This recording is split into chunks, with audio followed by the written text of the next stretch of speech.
మహాదేవుడును మన ప్రియరక్షకుడునైన యేసుక్రీస్తు పరిశుద్ధ నామంలో ఈ పునరుద్ధాన ఆరాధనకు చేరికూడి వచ్చిన మీకు అందరికీ ప్రేమపూర్వకమైనటువంటి వందనాలు.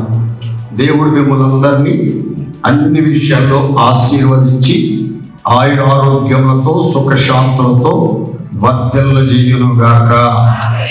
పరిశుద్ధ గ్రంథం బైబిల్ నుండి దినవృత్తాంతముల మొదటి గ్రంథం 29వ అధ్యాయము 15వ వాక్యాన్ని అందరం చూడండి. చదువుతున్నారు, శ్రద్ధగా ఆలకించండి. మా పితరులందరి వలనే మేమును నీ సన్నిధిని అతిథులమును పరదేశులమునై ఉన్నాము. మా భూనివాస కాలము నీడ అంత అస్థిరము, స్థిరముగా ఉన్నవాడు ఒకడును లేడు. మహా ఆధిపత్యము నొందిన యుద్ధశూరుడు, గనుడు, ఐశ్వర్య ప్రభావాలు కలిగి ఇశ్రాయేలీల 12 గోత్రాల మీద చక్రవర్తిగా చలామణి అవుతున్నటువంటి దావీదు ముదిమిలో మాట్లాడుతున్నటువంటి మాటలు ఇప్పుడు మనం చదువుకున్నాం. ఒక సామాన్యమైనటువంటి మనిషి చెప్పిన మాటలు కాదు. ఉన్నత శిఖరాలను అధిరోహించి అధికార పీఠం మీద ఆసీనుడై అందము, అధికారము, ఆస్తిపాస్తులు కలిగి అన్ని రంగాలలో పేరు ప్రఖ్యాతులు పొంది లోకములోని గనులకు కలిగి ఉన్న పేరు వంటి పేరు కలిగి ఎంతో విజయోత్సవాలతో ఊరేగించబడి అఖండ విజయాలను తన ఖాతాలో వేసుకున్నటువంటి భక్తుడు, దేవుని ఇష్టానుసారుడు దావీదు చెప్పినటువంటి వేదాంతం, దైవ జ్ఞానముతో నిండినటువంటి మాటలు ఇప్పుడు మనం చదువుకున్నాం.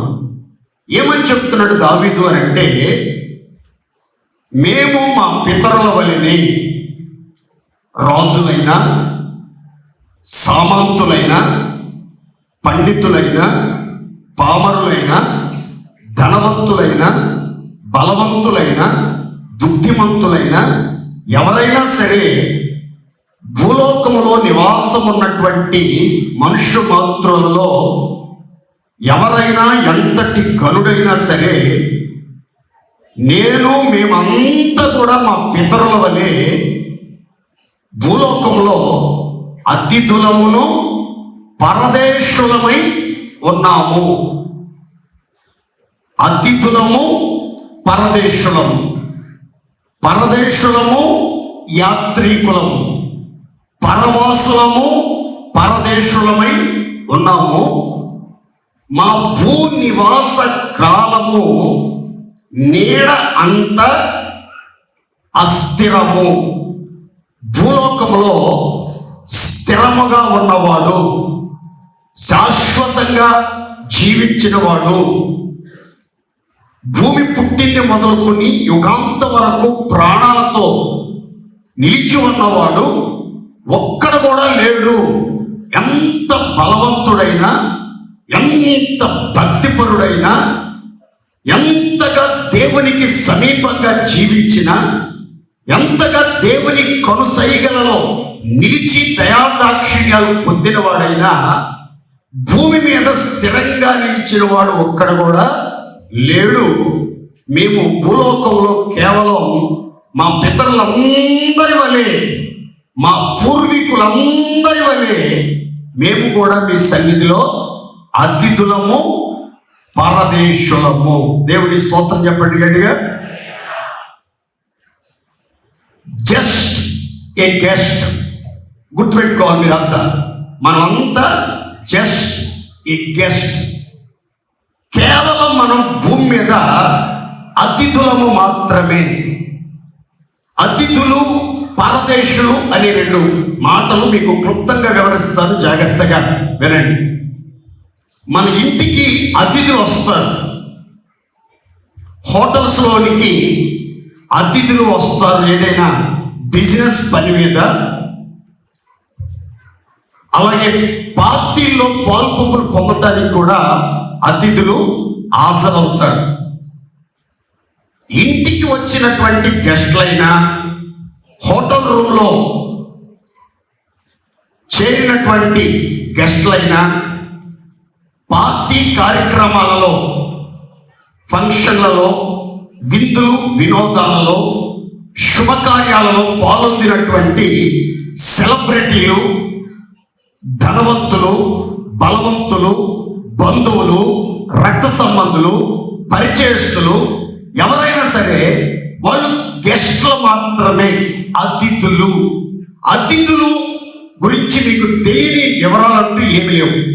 మీ బంధువులు ఎవరైనా అతిథులుగా మీ ఇంటికి వచ్చినా, మీ శుభకార్యాలకి వచ్చినా, మీ పార్టీలకి వచ్చినా, మీ విందులు వినోదాల్లో పాల్పొంపులు పొందడానికి వచ్చినా, వాళ్ళు ఎంత దగ్గర వాళ్ళైనా, మీకు ఎంత సహాయ సహకారాలు అందించినటువంటి వ్యక్తులైనా సరే, మీ మనసులో ఉండే ఆలోచన, వాళ్ళ మనసులో ఉండే ఆలోచన ఏంటంటే వీళ్ళు 2 రోజుల నుండి వెళ్ళిపోతారు, లేదా 5 రోజుల తర్వాత వెళ్ళిపోతారు, లేదా 1 వారం రోజుల తర్వాత వెళ్ళిపోతారు, లేదా సమ్మర్ హాలిడేస్ ముగించుకుని వెళ్ళిపోతారు. ఈ అభిప్రాయం మీకు ఉంటుంది, మీ ఇంటికి వచ్చిన అతిథులకి ఉంటుంది. అతిథులు కూడా తప్పనిసరిగా ఉంటుంది. దావీదు చెప్తున్నాడు ఒక వేదాంతంతో కూడినటువంటి సుందరమైన మాట. నేను చక్రవర్తిని, సర్వ అధికారం కలిగిన చక్రవర్తినైనప్పటికీ, యుద్ధశూరుడైనప్పటికీ, నాకంటూ సైన్యం, సైన్యాధిపతులు, సింహాసనం, రాజనగరు ఉన్నప్పటికీ నేను భూలోకంలో కేవలం ఒక గెస్ట్ను మాత్రమే, ఒక అతిథిని మాత్రమే అన్నట్లుగా చెప్తున్నాడు. మరొక మాట కూడా అక్కడ చెప్పాడు, నేను పరదేశిని. నేను మాత్రమే కాదు, రాజనగరకు సంబంధించిన వాళ్ళు మాత్రమే కాదు, సామాన్య ప్రజలు మాత్రమే కాదు, విద్యావంతులు మాత్రమే కాదు, వ్యాపారవేత్తలు మాత్రమే కాదు, అన్ని రంగాలలో ఆశీర్వాదకరంగా రాణించుతున్న వాళ్ళు మాత్రమే కాదు, భూలోకంలో పుట్టినటువంటి ప్రతి మనిషి కూడా ఒక అతిథి, ఒక పరదేశి. పరదేశి అనే మాటను తెలియపరుస్తున్నాడు. పరదేశి అంటే అర్థం ఏంటి అంటే, జాగ్రత్తగా అండి, మనోళ్ళు అమెరికాకి, ఆస్ట్రేలియాకి, కెనడాకి, గల్ఫ్ కంట్రీస్కి వలస వెళ్తారు. ఉద్యోగ నిమిత్తం, జీవనోపాధి నిమిత్తం, సంపాదించుకుని వచ్చేదానికి వెళ్తారు. వెళ్ళినటువంటి వాళ్ళు ఆ దేశానికి ఎవరు అంటే పరదేశులు. వాళ్ళకి తెలుసు, మా చిరునామా వేరు, మా దేశం భారతదేశం, మా ఊరు భీమవరం, మా యొక్క చిరునామా వేరు. కనుక మాకు ఫలానా దేశంలో, ఫలానా రాష్ట్రంలో, ఫలానా పట్టణంలో ఇల్లు ఉంది, సొంత ఇల్లు ఉంది, మా బంధువులు ఉన్నారు, మా రక్త సంబంధులు ఉన్నారు, మాకు సంబంధించిన వాళ్ళంతా ఆ ప్రాంతంలో ఉన్నారు. కేవలం నేను ఇక్కడ కొద్ది కాలం మాత్రమే ఉండే పరదేశిని అనే ఒక అభిప్రాయం కలిగి ఉంటారు. బాబు, మీరు ఏ దేశం నుంచి వచ్చారు అని అంటే అక్కడికి వెళ్ళినటువంటి భారతీయులు చెప్తారు, మేము భారతీయులము లేదా ఇండియన్స్ అని తప్పకుండా చెప్తారు. కారణం ఏంటంటే వాళ్ళ మనసులో ఉంది ఒక జ్ఞాపకం, వాళ్ళ దేశమేదో ఉంది. ఆ దేశం జ్ఞాపకంలో ఉండకపోతే మరల వాళ్ళు తిరిగి వచ్చేదానికి వీల్లేదు, అవకాశం లేదు. అందుకని వాళ్ళ స్వదేశం వాళ్ళ జ్ఞాపకాలలో చెరగని ముద్రగా నిలిచి ఉంటది. అలాగే రక్షణ పొందిన నీతిమంతులు, పరిశుద్ధులు, దేవుని సొత్తుగా స్వాస్థ్యంగా ఉన్నటువంటి వాళ్ళు, దేవుని ఏర్పాట్లో నిల్చున్నటువంటి మనమంతా గుర్తుపెట్టుకోవాల్సిన మాట ఏంటంటే, భూమి మీద మనమంతా అతిథులము, పరదేశులం. భూమి మీద మన నివాస కాలము నీడ అంత అస్థిరం. ఎవడు స్థిరంగా ఉండడు. మన పితరులందరూ వారి వారి టైం వచ్చినప్పుడు ఈ భూలోక యాత్రను విడిచిపెట్టి వెళ్ళిపోయారు. ఈ ఇహలోక పందాలు తెంచుకొని కొత్త లోకానికి వెళ్ళిపోయారు. అలాగే మనం కూడా వెళ్ళిపోతాం. లోకమంతా సంపాదించిన, లోకంలో పేరు ప్రఖ్యాతులు సంపాదించిన, ఘనత సంపాదించిన, వజ్ర వైడూర్యాలు సంపాదించిన, రాజ్య అధికారాలు సంపాదించిన, పొలాలు స్థలాలు సంపాదించిన, ఎంత కూడబెట్టినా సరే ఒక రోజుకి అన్నిటినీ వదిలిపెట్టి ఒట్టి చేతులతో మనం వెళ్ళిపోవాలి. మన్ను మరలా వెనకటి వరలే మన్నైపోద్ది. ఆత్మతాలు దయచేసి దేవుని దగ్గరికి వెళ్ళిపోద్ది. ఈ సత్యం దేవుని పిల్లలంతా తప్పనిసరిగా గుర్తుపట్టాలి. రక్షణ పొందిన వాళ్ళు, విశ్వాస యాత్రలో నడిపించబడుతున్న వాళ్ళు, ఆధ్యాత్మిక రంగంలో నడిపించబడుతున్న పరిశుద్ధులందరి మనసులో ఉండాల్సింది ఏంటంటే, మా భూనివాస కాలము నీడ అంత అస్థిరము. అస్థిరము. స్థిరముగా ఉన్నవాడు ఒక్కడ కూడా లేడు. ఈ ఆలోచన, ఈ అభిప్రాయం, ఈ అవగాహన ఎవరికైతే ఉంటుందో వాళ్ళ జీవితంలో వాళ్ళు దేనికి పోరాడటం కానీ, యుద్ధాలు చేయటం కానీ, ఆవేశపడటం కానీ, ప్రాకులాడటం కానీ, నాది నాది అని విర్రవేగటం కానీ, రాజకీయాలు చేయటం కానీ లేకుండా మనం ఏదో ఒక రోజు ఈ లోకాన్ని విడిచిపెడతాం. ఈ లోకం మనకి అశాశ్వతం. మనం కేవలం భూలోకానికి వచ్చినటువంటి అతిథులం. భూలోకమునకు వచ్చినటువంటి అతిథులం. పరలోకానికి యాత్ర చేయుచున్న యాత్రికులం. మన ఒక ఆత్మ సంబంధమైనటువంటి యాత్రలో, ఒక ప్రయాణంలో ఉన్నాం. బహుదూరమునకు వ్యాపించి ఉన్న దేశాన్ని మనం చేరుకోవటానికి యాత్ర చేస్తున్నాం. బహుదూరమునకు వ్యాపించి ఉన్న దేశంలో అలంకరించబడిన రాజుని కన్నులారా చూడాలి, ఆయన్ని చేరుకోవాలి, ఆయన్ని సమీపించాలి, ఆయనతో యుగయుగాలు జీవించాలి అన్న వాంఛ కలిగి, అన్న తపన తాపత్రయం కలిగి మనం యాత్ర చేస్తున్నాం. యాత్ర చేయు మార్గమును దేవుని పిల్లలమైన మనకు అతి ప్రియముగా ఉండాలి. దేవుని స్తోత్రం చెప్పండి గట్టిగా.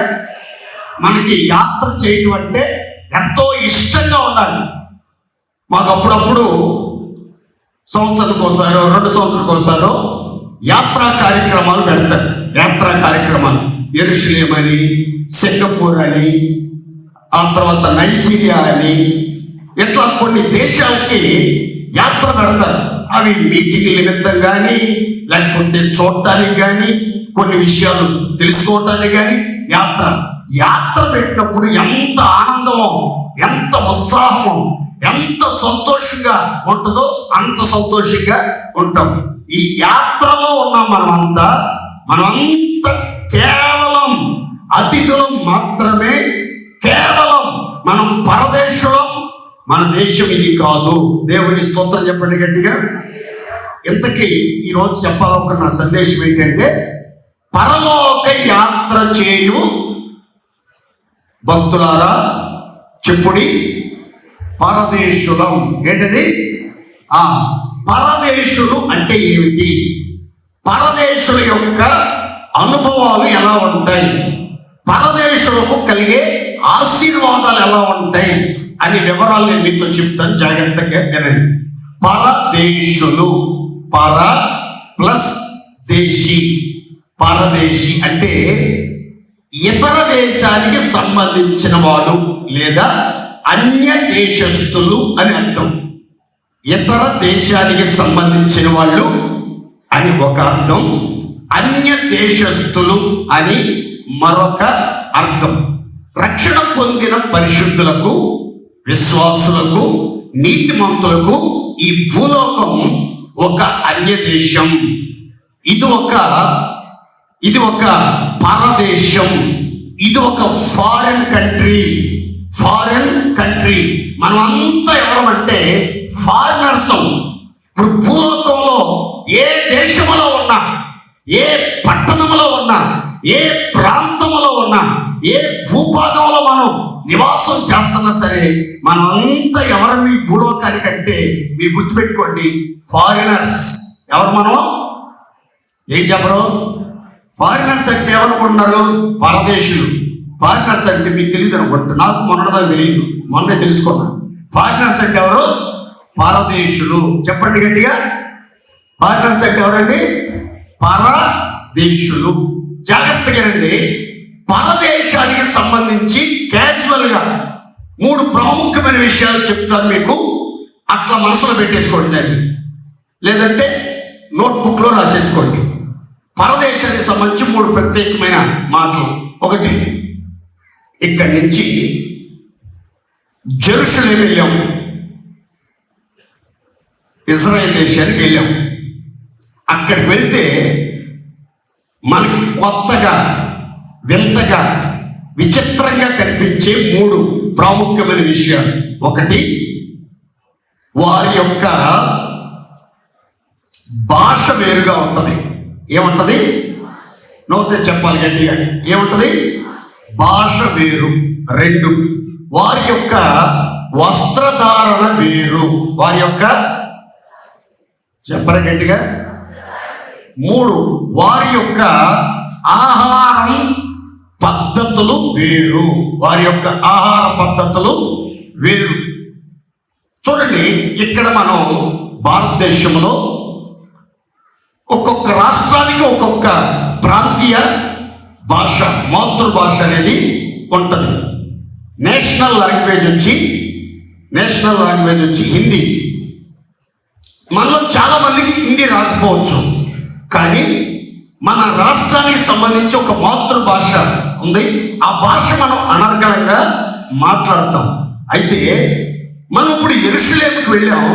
అక్కడ భాష, ఆ దేశస్తుల యొక్క భాష, మాట తీరు, పలకరింపు అంత వింతగా, విచిత్రంగా ఉంటుంది. వాళ్ళు మాట్లాడుతుంటే నోరెళ్ళ పెట్టుకొని చూడటం తప్ప ఒక్క మొక్క అర్థమైతే ఒట్టు పెట్టండి, ఒక్క మొక్క అర్థమైతే ఒట్టు పెట్టండి. అంత వింతగా మనకి ఉంటుంది. వాళ్ళ వస్త్రధారణ కూడా వేరుగా ఉంటుంది, వాళ్ళ ఆహారం వేరుగా ఉంటుంది. మనం పళ్ళాలు అన్నం, మటను, చికెను, ఇంత మసాలాలు, ఉప్పు, కారాలు వేసుకొని తిని బీపీలు, షుగర్లు పెంచుకుని ఎంతో పొట్టలేసుకుని నడవలేక ఆయాసపడతా నడుస్తూ ఉంటాం. అక్కడైతే వాళ్ళు కేవలం బార్లీ రొట్టెలు, గోధుమ రొట్టెలు, యవన రొట్టెలు, ఆ తర్వాత గోధుమ రొట్టెలు, ఆ తర్వాత ఆకు అలమ, ఆ తర్వాత ఫ్రెష్ ఫ్రూట్స్, మంచి జ్యూసు తాగుతూ ఉంటారు. పెద్దగా హాస్పిటల్ కూడా కనబడలేదు, సినిమా హాల్ కూడా కనబడలేదు. తర్వాత ఆ దేశంలో కొన్ని ప్రత్యేకతలు ఉంటాయి. ఫారిన్ కంట్రీస్లో ఇతర దేశాలకు మనం వెళ్ళినప్పుడు, అన్య దేశాలకు మనం వెళ్ళినప్పుడు, మనం ఎక్కడ స్మోక్ చేసేవాళ్ళు, పొగ త్రాగేవాళ్ళు, ఎక్కడ పడితే అక్కడ వెంటనే స్టైల్గా నోట్లు గట్ట సిగార్ విసిరేసి, బీడి ఎగరేసి, చుట్ట నోట్లో పెట్టి తాక్కుంటా రోడ్డు మీద వెళ్తాం.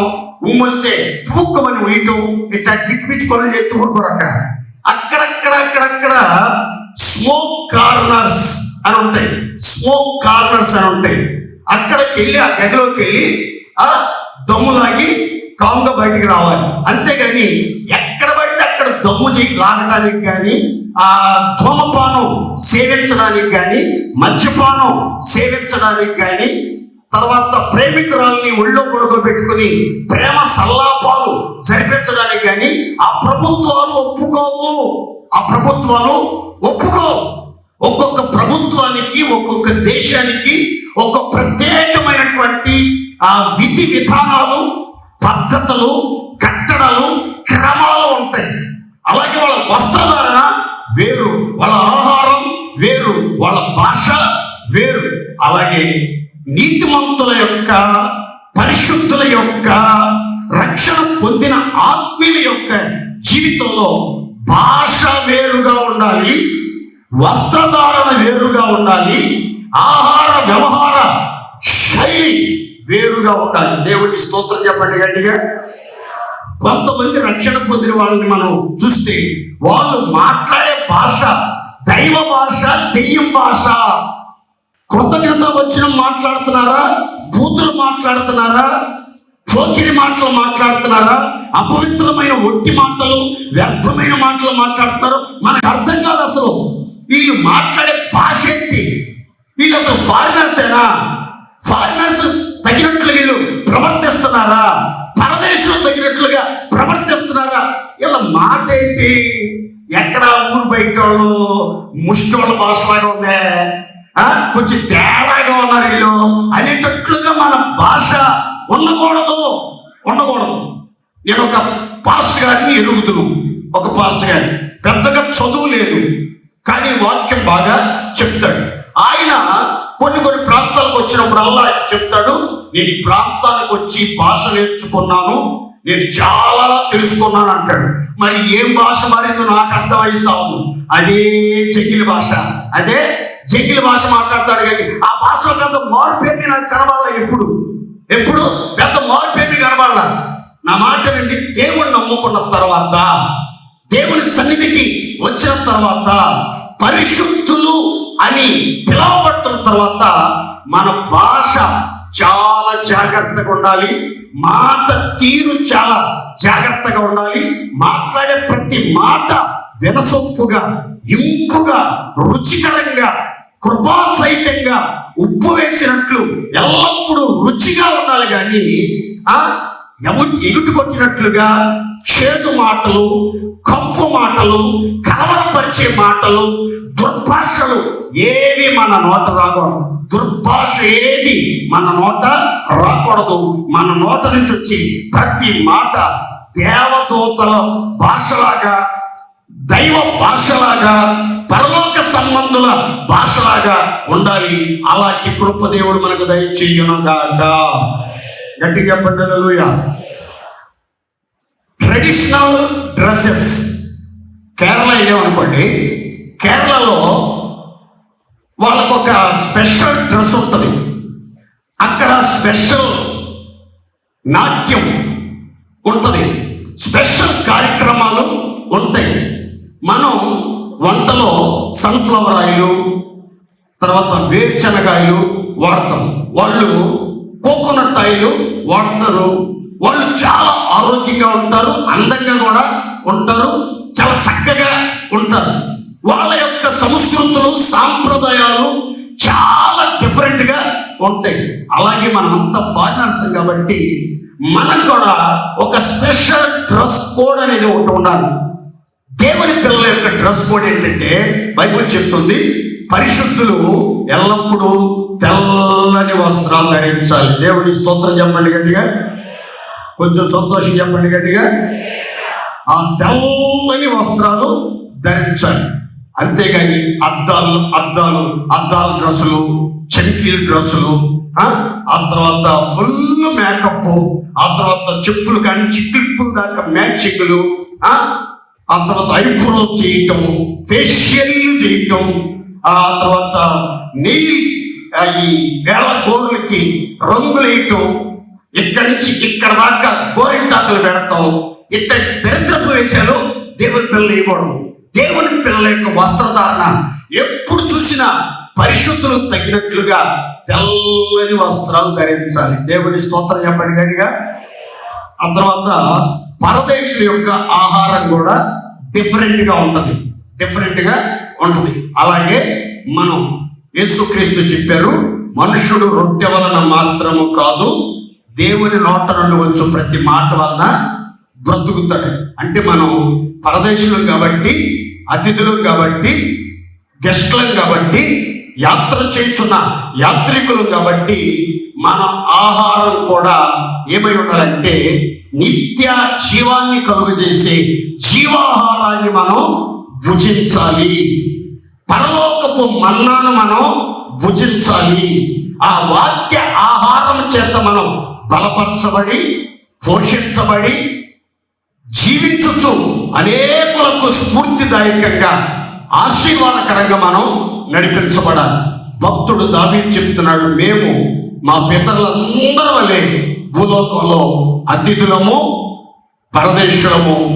మా భూనివాస కాలం నీడ అంత అస్థిరము, స్థిరముగా ఉన్నవాడు ఒక్కడ కూడా లేడు అన్నాడు. కనుక మనలో ఎవరు స్థిరంగా ఉండేవాళ్ళు ఎవరు లేరండి. ఇప్పుడు చూడండి, ఎంత సంపాదించినా, మీకు ఒక ఉదాహరణ చెప్తాను చూడండి. ముఖేష్ అంబానీ, అనిల్ అంబానీ అని ఇద్దరు అన్నదమ్ములు ఉన్నారు. వాళ్ళు బాంబేలో ఉంటారు. వాళ్ళు భారతదేశంలో కోటీశ్వరంలో ఒక ఉన్నతమైన స్థాయిలో ఉన్నటువంటి వాళ్ళు.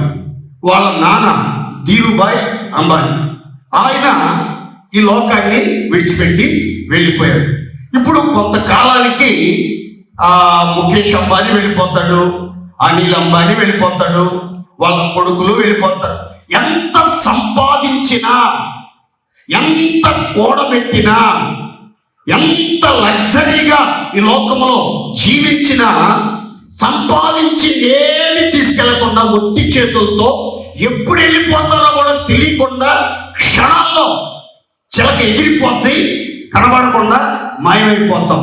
కాబట్టి మనం ఈ లోకయాత్ర విడిచిపెట్టక మునిపే, మన మజిలి ముగించబడక మునిపే మనం గుర్తుపెట్టుకోవాల్సిన మాట ఏంటంటే, నేను జస్ట్ ఏ గెస్ట్, నేను కేవలం ఒక అతిథిని, ఒక యాత్రికుడును, ఒక పరదేశిని. నేను ఈ లోకంలో స్థిరము కాదు, స్థిరమైనది ఏది కూడా లేదు. ఈ లోక బంధాలు అశాశ్వతం, సంపాదన అశాశ్వతం, పదవులు అశాశ్వతం, పదిలమైన గోడు అశాశ్వతం, పట్టణాలు అశాశ్వతం, రాజ్యాలు అశాశ్వతం, బంధాలు అశాశ్వతం, స్థిరమైనది కూడా లేదు. ఈ గ్రహింపుతో మన పితరులందరూ కూడా సాగారు. ఈ మాట చెప్పిన దావీదును గురించి ఒక ప్రత్యేకమైన మాట చెప్తాను, చదువుకుందాం. చూడండి, 119వ కీర్తన 19 నుండి 22 శరణాలు. నేను భూమి మీద పరదేశినై ఉన్నాను, నీ ఆజ్ఞలను నాకు మరుగు చేయకము. నీ న్యాయ విధుల మీద నాకు ఎడతెగని ఆశ కలిగి ఉన్నది. దాని చేత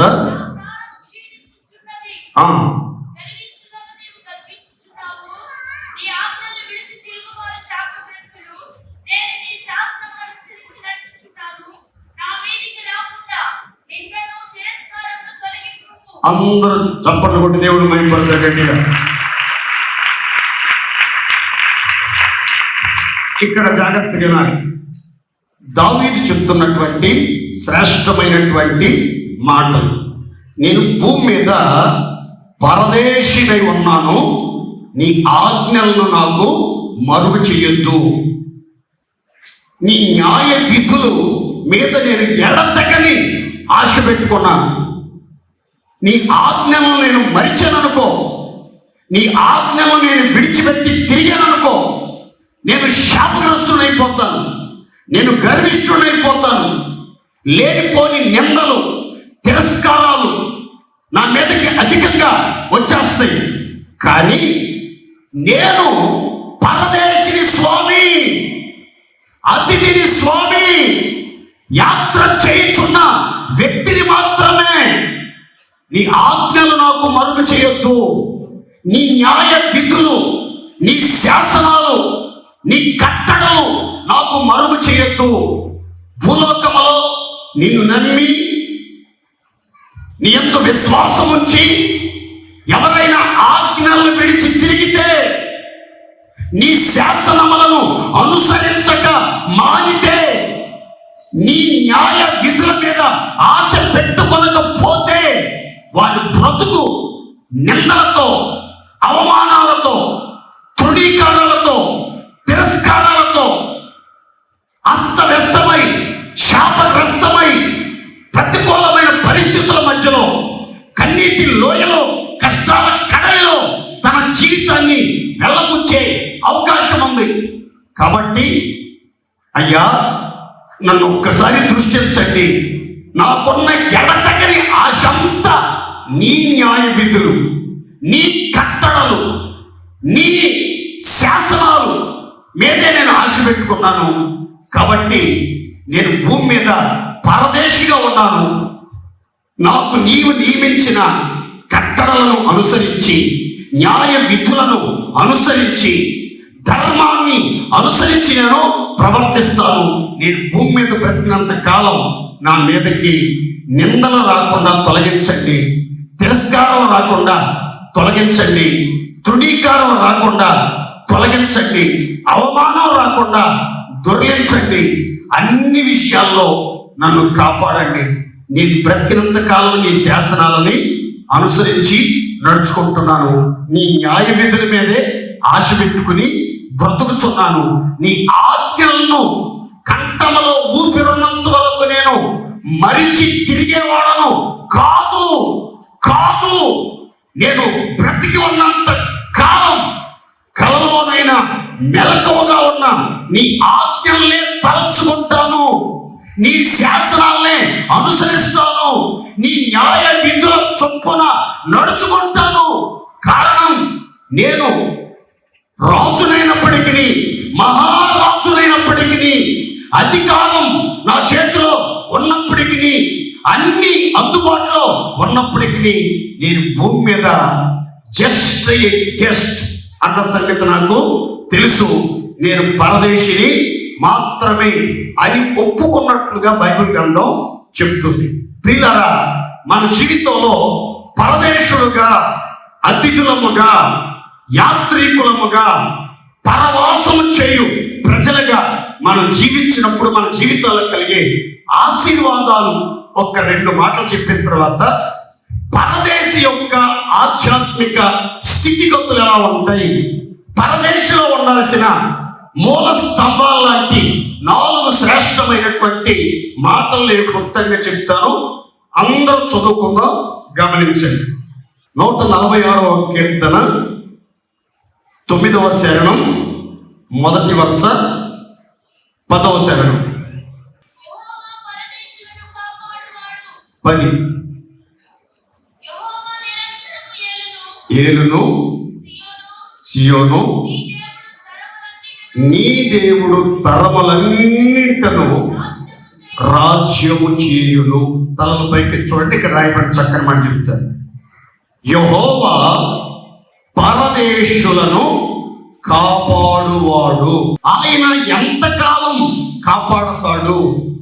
ఆయన తన ప్రజల జీవితాల్లో ఎలాంటి కార్యాలు చేస్తాడంటే, మనం 10వ శరణంలో చదువుకున్నాం. ఆయన తరములన్నిట ఏలుబడి చేస్తున్నాడు. అన్ని యుగాలలో ఆయన రాజ్యం ఏలుబడి చేస్తున్నాడు, రాజ్యాన్ని ఏలుతున్నాడు. తరములన్నిటిలో నీ దేవుడు నిన్ను పరిపాలన చేయించు, నిన్ను పోషించుచు, సంరక్షించుచు, నిన్ను అభివృద్ధి మార్గాలలో నడిపించుచు, నీ అవసరాలన్నీ తీరుస్తాడు. మరో చిత్రమైన మాట, పరదేశులను కను పాపవలే అనుక్షణం, క్షణక్షణం భద్రంగా కాపాడునుగాక. సంతోషించబడి గట్టిగా మీరు కూడా పరదేశుల వలె. ఈ లోకం శాశ్వతం కాదు, ఈ ఉద్యోగం శాశ్వతం కాదు, ఈ సంపాదన శాశ్వతం కాదు, ఈ పదవి శాశ్వతం కాదు, ఈ స్థితి, ఈ స్థాయి శాశ్వతం కాదు. ఇది అస్థిరం, నీడ అంత అస్థిరం అని ఎవరైతే పరదేశులం, అతిథులం, యాత్రికులం అని ఒప్పుకొని విశ్వాసంతో జీవిస్తారో వాళ్ళ గురించి బైబిల్ చెప్తుంది. అట్టి పరదేశులను సర్వశక్తిమంతుడైన దేవుడు కొనుకక నిద్రపోక దివారాత్రము కన్ను పాపవలే కాపాడునుగాక. ఇప్పుడు దావీదు చెప్పిన మాట చెప్పండి ఒకసారి. నేను భూమి మీద పరదేశినై ఉన్నాను.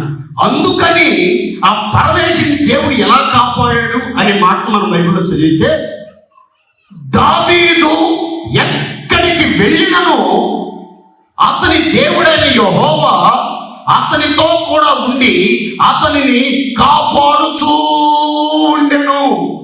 అతడు పోవు చోటనెల్లా అతనికి తోడుగా ఉన్నాడు. అతన్ని కను పాపవలే కాపాడాడు. ప్రియమైన దేవుని బిడ్డలారా, మీ జీవిత ప్రయాణంలో ఎత్తు పల్లాలు ఉండొచ్చు, సుఖ దుఃఖాలు ఉండొచ్చు, లేమి కలిమి ఉండొచ్చు, దుఃఖం సంతోషం ఉండొచ్చు, కన్నీరు పన్నీరు ఉండొచ్చు, ఊహించని పరిణామాలు జరగవచ్చు. ఏదేమైనప్పటికీ దేవుడు నిన్ను ఎలాంటి మార్గాల్లో నడిపిస్తున్నప్పటికీ నీకు దేవుని కాపుదల అవసరం. అన్ని చోట్ల మీరు వెళ్ళే ప్రతి ప్రయాణంలో, మీరు నివాసం ఉండే ఇంటిలో కానీ, మీరు పనిచేసే స్థలంలో కానీ, మీ ఇంటి వారి ద్వారా అపాయం రాకుండా, మీ స్నేహితుల ద్వారా బంధువుల ద్వారా ఆపదలు రాకుండా, మీ శత్రువుల ద్వారా ఎలాంటి కష్టం కలవరం కల్లోల స్థితిగతులు కలగకుండా, మరణం మీ దరిదాపుల్లోనికి చేరకుండా, ఏ కీడు ఏ నష్టం సంభవించకుండా మీరు భద్రంగా కాపాడబడాలి. మీ పిల్లలు భద్రంగా కాపాడబడాలి. మీ కుటుంబం భద్రంగా కాపాడబడాలి. మీకు కలిగిన సమస్తం దేవుడి చేత కాపాడబడాలంటే భూమి మీద బ్రతికినంత కాలం మీరు ఎక్కడికి వెళ్ళినా, ఏ పని చేస్తున్నా, ఉద్యోగం చేస్తున్నా, వ్యాపారం చేస్తున్నా, చేతి పని చేస్తున్నా, వాహనాలు నడుపుతున్నా, చదువుకుంటున్నా, ఏ కార్యక్రమాలలో నిమగ్నమై నడిపించబడుతున్నా, క్షణక్షణం అనుక్షణం మెలకువగా ఉన్నా, నిద్రావస్థలో ఉన్నా, దేవుని కాపుదల నీకు ఉండాలి. దేవుని కనుదృష్టి నీ మీద ఉండాలి. దేవుని కంచెలో నీవు భద్రపరచబడాలి.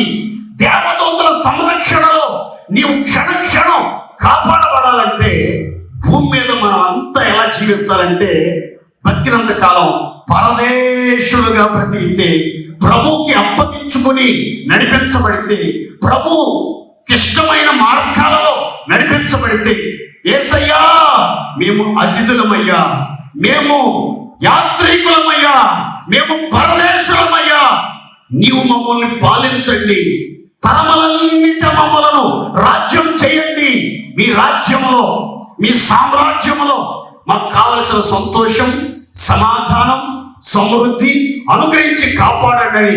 ప్రతిరోజు దేవుణ్ణి వేడుకున్నట్లయితే సర్వశక్తిమంతుడైన దేవుని కన్నులు పరదేశుల మీద ఉంటాయి. పరదేశులను పరమాత్ముడు అన్ని సమయాలలో కనుపాపవలే కాపాడునుగాక. గట్టి చెప్పుకుంటా ఆమేన్. పరదేశుడు కలిగే మరొక ఆశీర్వాదాన్ని కూడా నేను మీతో చెప్పిన తర్వాత పరదేశ యొక్క అనుభవాలు చెప్తాను, చదువుకుందాం. చూడండి, ద్వితీయోపదేశ కాండం 10వ అధ్యాయం 18-19 వచనాలు.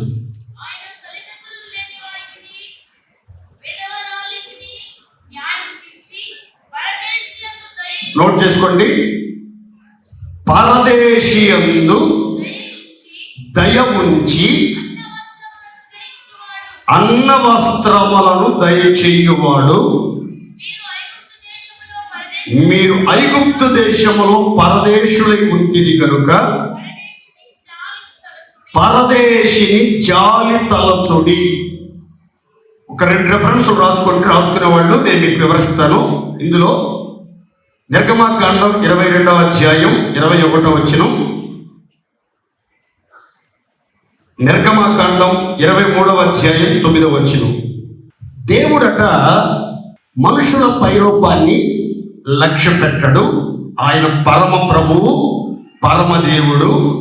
ఆయన లంచం పుచ్చుకొనడు, ఎవరికి పక్షపాతం చూపడు. ఆయన అందరికీ సమన్యాయం చేస్తాడు. విచిత్రమైన మాట ఇక్కడ రాసి ఉంది. పరదేశుల మీద దేవుని దయా కిరీటం, దయా వాత్సల్యతలు, దయా దాక్షిణ్యములు ఎల్లప్పుడూ నిలిచి ఉంటాయి. దయామయుడైన దేవుడు, దీర్ఘశాంతుడు, దయాళుడైనటువంటి దేవుడు, దయ చూపించుటలో సంతోషించుతున్న దేవుడట పరదేశుల మీద ఆయుష్కాలం అంతా దయ చూపుతాడు. ఆయుష్కాలం అంతా పరదేశులకు దయ చూపుతాడు. పరదేశులు భూమి మీద బ్రతికినంత కాలం మనుషుల దయ వాళ్ళకి దొరకకపోవచ్చు, తల్లిదండ్రుల దయ వారికి దూరం కావచ్చు, స్నేహితుల దయా దాక్షిణ్యాలు దూరం కావచ్చు, రక్త సంబంధుల దయా దాక్షిణ్యాలు దూరం కావచ్చు, తోటివారి దయా దాక్షిణ్యాలు దూరం కావచ్చు. కానీ సర్వశక్తిమంతుడైన దేవుని దయా దాక్షిణ్యాలు మాత్రం పరదేశుల మీద ఆయుష్కాలం అంతా ఉంటాయంటండి. ఆ పరదేశుల దేవుడు అన్న వస్త్రములను అనుగ్రహించి వారిని తృప్తిగా పోషిస్తాడు. దేవునికి స్తోత్రం. వస్త్రం తక్కువ కాకుండా, తిండి తక్కువ కాకుండా, కడుపార తిని తృప్తి పొందేటట్లుగా, ఆయన స్తుతించేటట్లుగా, ఒంటి నిండా బట్ట ధరించుకుని దేవుని మహిమపరిచేటట్లుగా ఆయన కావలసిన వస్త్రాలు సమృద్ధిగా ఇస్తాడు, ఆహారము సమృద్ధిగా అనుగ్రహిస్తాడు, కావలసిన నీళ్లు సమృద్ధిగా దయచేస్తాడు. పోషణకు ఏది తక్కువ కాకుండా, ఏది కొదువు లేకుండా మిమ్మల్ని, మీ కుటుంబాలను పోషించి, ఆదరించి, ఆశీర్వదించి అవసరాలన్నీ తీరుస్తాడు. కాబట్టి మీరు ఏం తిందాం, ఏం త్రాగుదాం, ఏం ధరించుకుందామని ఎప్పుడు చిత్తపడమాకండి. మీరు కనుక పరదేశులుగా ప్రభుకి అప్పగించుకుని యాత్రికులుగా జీవిస్తూ అతిథులుగా జీవించడానికి ఆశపడితే, మీరు నీతిని, రాజ్యాన్ని వెతికే వాళ్ళైతే మీకు కావలసినవన్నీ దేవుడు ధారాళంగా దయచేయునుగాక. అన్ని జనుల్లాగా ఏం తిందాం, ఏం త్రాగుదాం, ఏం ధరించుకుందాం, ఏం సంపాదించుకుందాం, భవిష్యత్తు ఏంటి, రాబోయే కాలంలో మనం ఎలా పోషించబడ, దీని గురించి చింత, ఆందోళన, ఆవేదన మీకొద్దు. దేవుని వైపు చూడండి. ఆయన దయ వాత్సల్యతలు మీ మీద ఎల్లప్పుడూ ఉంటాయి. ఆయన మీకు కావలసిన అన్న వస్త్రములను అనుగ్రహించి ఆశీర్వాదకరంగా కాపాడుతాడు. అయితే అక్కడ ఒక చక్కని మాట చెప్పాడు. ఏమనంటే, ఇదిగో మీరు ఐగుప్తు దేశంలో పరదేశులై ఉన్నారు, 400 సంవత్సరాలు పైబడి మీరు, మీ పితరులు పరదేశులుగా ఉన్నారు. కాబట్టి పరదేశుల ఎడల జాలి తలచండి, పరదేశుల మీద జాలి చూపండి, పరదేశులను బాధింపవద్దు, పరదేశులను విసిగిపోవద్దు, పరదేశులను శ్రమ పెట్టవద్దు, పరదేశులను తొందర పెట్టొద్దు, పరదేశులను గాయపరచొద్దు, పరదేశులను భయపెట్టించి బెదిరించే ప్రయత్నాలు చేయొద్దు. ఎందుకంటే మీరు ఐగుప్తు దేశంలో చాలా కాలం పరదేశులుగా ఉన్నారు. ఒక పరదేశి యొక్క మనసు ఎట్లా ఉంటుందో మీరు ప్రతి ఒక్కరికి తెలుసు. చాలా చక్కగా ఎరిగిన వారే మీ పితరులు మీకు చెప్పే ఉంటారు. మీలో చాలా మంది చూసే ఉంటారు. పరదేశులుగా ఉన్నప్పుడు అన్య దేశంలో, అన్య రాజుల ప్రభుత్వంలో జీవించినప్పుడు ఎలాంటి పరిస్థితులు ఎదుర్కొన్నారో, ఎలాంటి మనుగడ కొనసాగించారో, ఎలాంటి మనసుతో మీరు జీవితాన్ని వెళ్ళముచ్చారో మీకు బాగా తెలుసు. కాబట్టి పరదేశం మీరు చులకనగా చూడటం, చిన్న చూపు చూడటం, అలక్ష్యం చేయటం, నిర్లక్ష్యం చేయటం, అవమానపరచడం, అవహేళన చేయటం, అపహాస్యం చేయటం, బాధ పెట్టడం, విసిగించడం, కట్టతడి పెట్టించడం, నొప్పి కలుగజేయటం చేయబాకండి. మీ దేవుడనైన నేను మీ మీద, మీరు పరదేశులైతే మీ మీద నేను దయవించాను కదా, మీకు అన్న వస్త్రాలు ఇచ్చి పోషించాను కదా, మీ మనసు నేను అర్థం చేసుకున్నాను కదా. కాబట్టి మీరు కూడా పరదేశుల ఎడల జాలి తలచండి. పరదేశులుగా ఉన్నటువంటి వాళ్ళని బాధ పెట్టబాకండి. పరదేశులను పొరపాటున విసిగించబాకండి. వాళ్ళకి ఎటువంటి తొందర కలుగు చేయబాకండి. వాళ్ళ జోలికి పోబాకండి. మీకు పరదేశి మనసు చాలా చక్కగా తెలుసు అని చెప్పుకొచ్చాడు. దేవుని స్తోత్రం చెప్పండి, గట్టిగా గట్టిగా చెప్పాలి. ఇప్పుడు నేను 4 మాటలు చెప్తాను. ప్రతి మాట వివరంగా చెప్తాను, మీ చేత కూడా చెప్పిస్తాను. ఈ మాటల ప్రకారం ఎవరైతే నడుచుకుంటారో వాళ్ళు మాత్రమే భూమి మీద అతిథులు, యాత్రికులు, పరవాసులు, పరదేశులై ఉన్నారు. దేవునికి స్తోత్రం కలుగునుగాక. పరదేశీ ఓ పరదేశీ, ఎటు చూచినా ఎడారులే, ఎందు పోయినా ఎండమౌలే. ఎటు చూచినా ఎడారులే, ఎందు పోయినా ఎండమౌలే. ఏ నాటికైనా ఈ గాయము మాయవదుకే గాయము. ఏ నాటికైనా యేసయ్యను చేరువనునే న్యాయము. ఏ నాటికైనా ఈ గాయము మాయవదుకే గాయము. ఏ నాటికైనా యేసయ్యను చేరువనునే న్యాయము.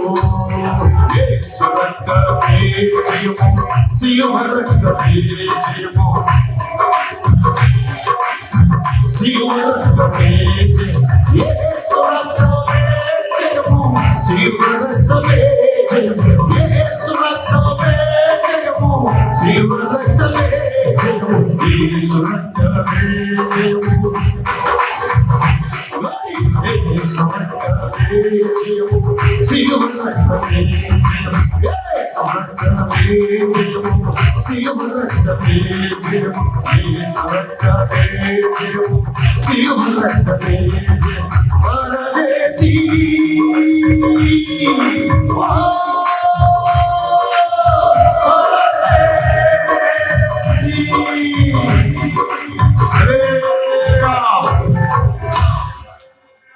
కట్టుకున్న భార్యపై కుప్పలాగంటే నాకు భార్య లేదు, నా మీద పడేది లేదు కాబట్టి ఆ పాట పాడతాను. దేవుని స్తోత్రం చెప్పండి, గట్టిగా గట్టిగా చెప్పాలి.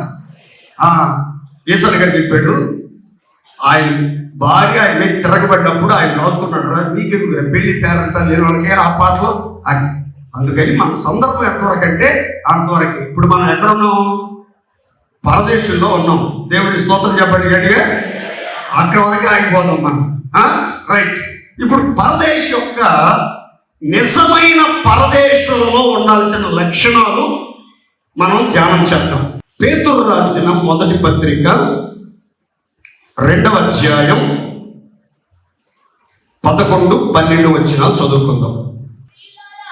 ప్రియులారా, మీరు పరదేశులను యాత్రికులనై ఉన్నారు గనుక ఆత్మకు విరోధముగా పోరాడు శరీరాశలను విసర్జించి అన్యజనులు మిమ్మల్ని ఏ విషయములలో దుర్మార్గులని దూషింతురో ఆ విషయములో వారు మీ సత్క్రియలను చూచి వాటిని బట్టి దర్శన దినమందు దేవునిని మహిమపరచునట్లు వారి మధ్యను మంచి ప్రవర్తన గలవారై ఉండవలెనని. ఆమేన్. అందరికి గట్టిగా చెప్పండి ఆమేన్. మొదటి మాట చెప్తున్నాం, తలపైకి చూడండి. పేతురు పామరుడు, విద్య లేని పామరుడు అని బైబిల్లో రాయబడింది. కానీ అతను రాసిన బైబిల్ పాండిత్యం, పరలోక రాజ్యానికి సంబంధించిన నిగూఢమైన సత్యాలు, ఎంతో లోతైన భావగర్భితమైన సత్యాలు మానవ మేధస్సుకి అంతంత మాత్రాన అర్థం కావు. ఇక్కడ చాలా నిత్యత్వానికి సంబంధించిన నిగూఢమైన సత్యాన్ని వివరిస్తున్నాడు పేతురు మహాశయుడు. ఏమని? ప్రియులారా, దేవుని సొత్తుగా, పరిశుద్ధ జనముగా, రాజులైన యాజక సమూహముగా, ఏర్పరచబడిన వంశముగా ఉన్న దేవుని ప్రియులారా, మీరు భూమి మీద పరదేశులు, యాత్రికులనై ఉన్నారు. ఎవరు? పరిశుద్ధులు, యాత్రికులు. దేవుని సొత్తుగా మార్చబడిన దేవుని ప్రియులు మాత్రమే పరదేశులు, యాత్రికులు. చీకటిలో నుంచి ఆశ్చర్యకరమైన వెలుగులోనికి వచ్చిన వారు మాత్రమే పరదేశులు, యాత్రికులై ఉన్నారు. ఇదిగో, మీరు పరదేశులుగా, యాత్రికులుగా, దేవుని ప్రియులుగా మీరు జీవించాలంటే ఆత్మకు విరోధముగా పోరాడు శరీర ఆశలను విసర్జించండి. శరీర ఇచ్ఛలను విడిచిపెట్టి దూరంగా పారిపోండి. ఎక్కడ మీ జీవితంలో, మీ శరీర అవయవాలలో ఆత్మకు విరోధంగా పోరాడుతున్నటువంటి, యుద్ధం చేస్తున్నటువంటి ఆ శరీర క్రియలు, శరీర ఇచ్ఛలు, శరీర సంబంధమైన భావోద్వేగాలు ఎక్కడ కనబడకూడదు. మీరు పరిశుద్ధులు, మీరు ఏర్పరచబడిన వాళ్ళు, దేవుని సొత్తైన ప్రజలు, దేవుని ఏర్పాట్లో ఉన్నారు. మీరు భూమి మీద యాత్రికులు, పరదేశులు. కాబట్టి ఆత్మకు విరోధంగా మీ జీవితంలో ఒక పోరాటం జరుగుతుంది, ఒక అంతర్యుద్ధం జరుగుతుంది. కనిపించని శత్రువుతో భీకరమైన పోరాటం జరుగుతుంది. ఈ పోరాటంలో మీరు చేయాల్సింది ఏంటంటే ఆత్మకు విరోధంగా పోరాడే ప్రతి విధమైన శరీర ఆశలను, శరీర కోరికలను, శరీర ఇచ్ఛలను విసర్జించండి. దేవుని స్తోత్రం చెప్పండి, గట్టిగా గట్టిగా చెప్పండి. హల్లెలూయా. తెల్ల బట్టలు వేసుకున్న సేవకుడనైనా నాలోనూ ఒక పోరాటం ఉంది. ప్రతిష్ట కలిగిన సేవకుడిని చెప్పుకుంటున్నా నాలో ఒక పోరాటం, ఆత్మకు విరోధంగా నాలో ఒక పోరాటం జరుగుతుంది.